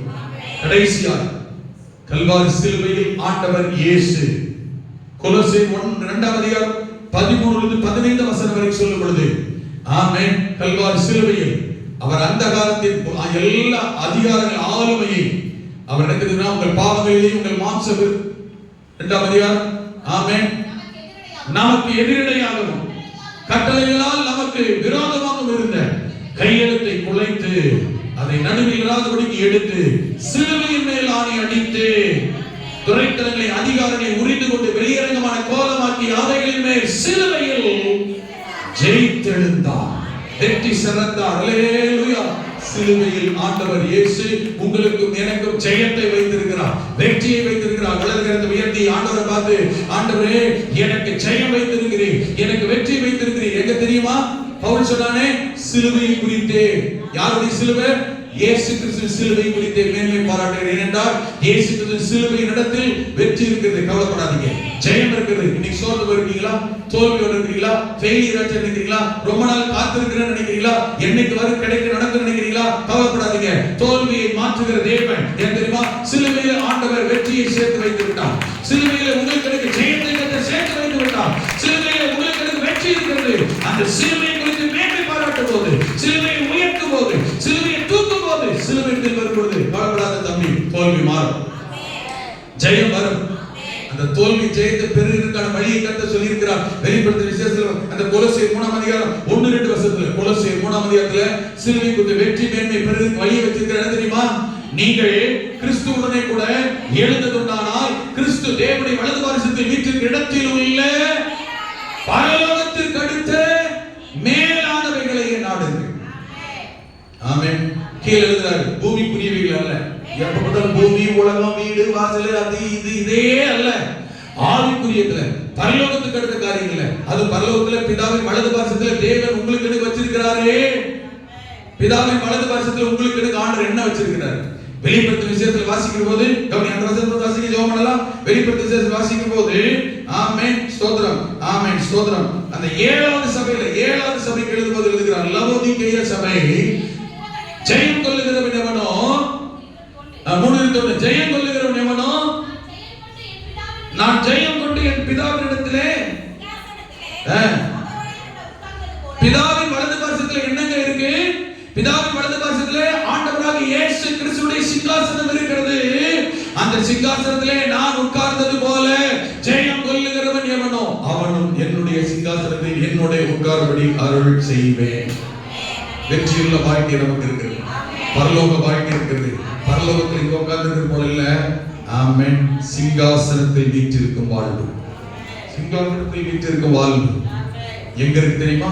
கல்வாரி சிலுவையின் இடத்தில் இருக்கிறது. அப்ப அதனால பவுல் சொன்னா, நான் எதை குறித்து மேன்மை பாராட்டுறேன்? வேற ஒண்ணும் குறித்து மேன்மை பாராட்ட மாட்டேன். எதுக்கு பெருசு கிடையாது, எனக்கு எதை பெருசு?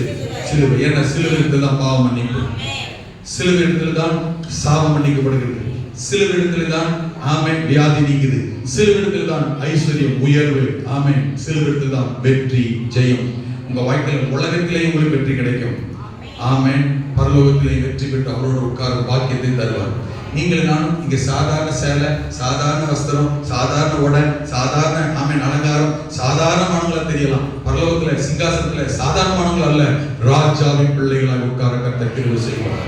ஜெயம் கொள்ளுகிறவன் எவனோ அவன் என்னோட கூட பிதாவின் வலது பாரிசத்தில் இருக்கிற சிங்காசனத்தில் நான் உட்கார்ந்தது போல என்னுடைய சிங்காசனத்தில் என்னோட கூட அவனும் உட்காருவான். ஆமென். ஜெபம் போகிறோம். எழுதி நிற்கலாமா?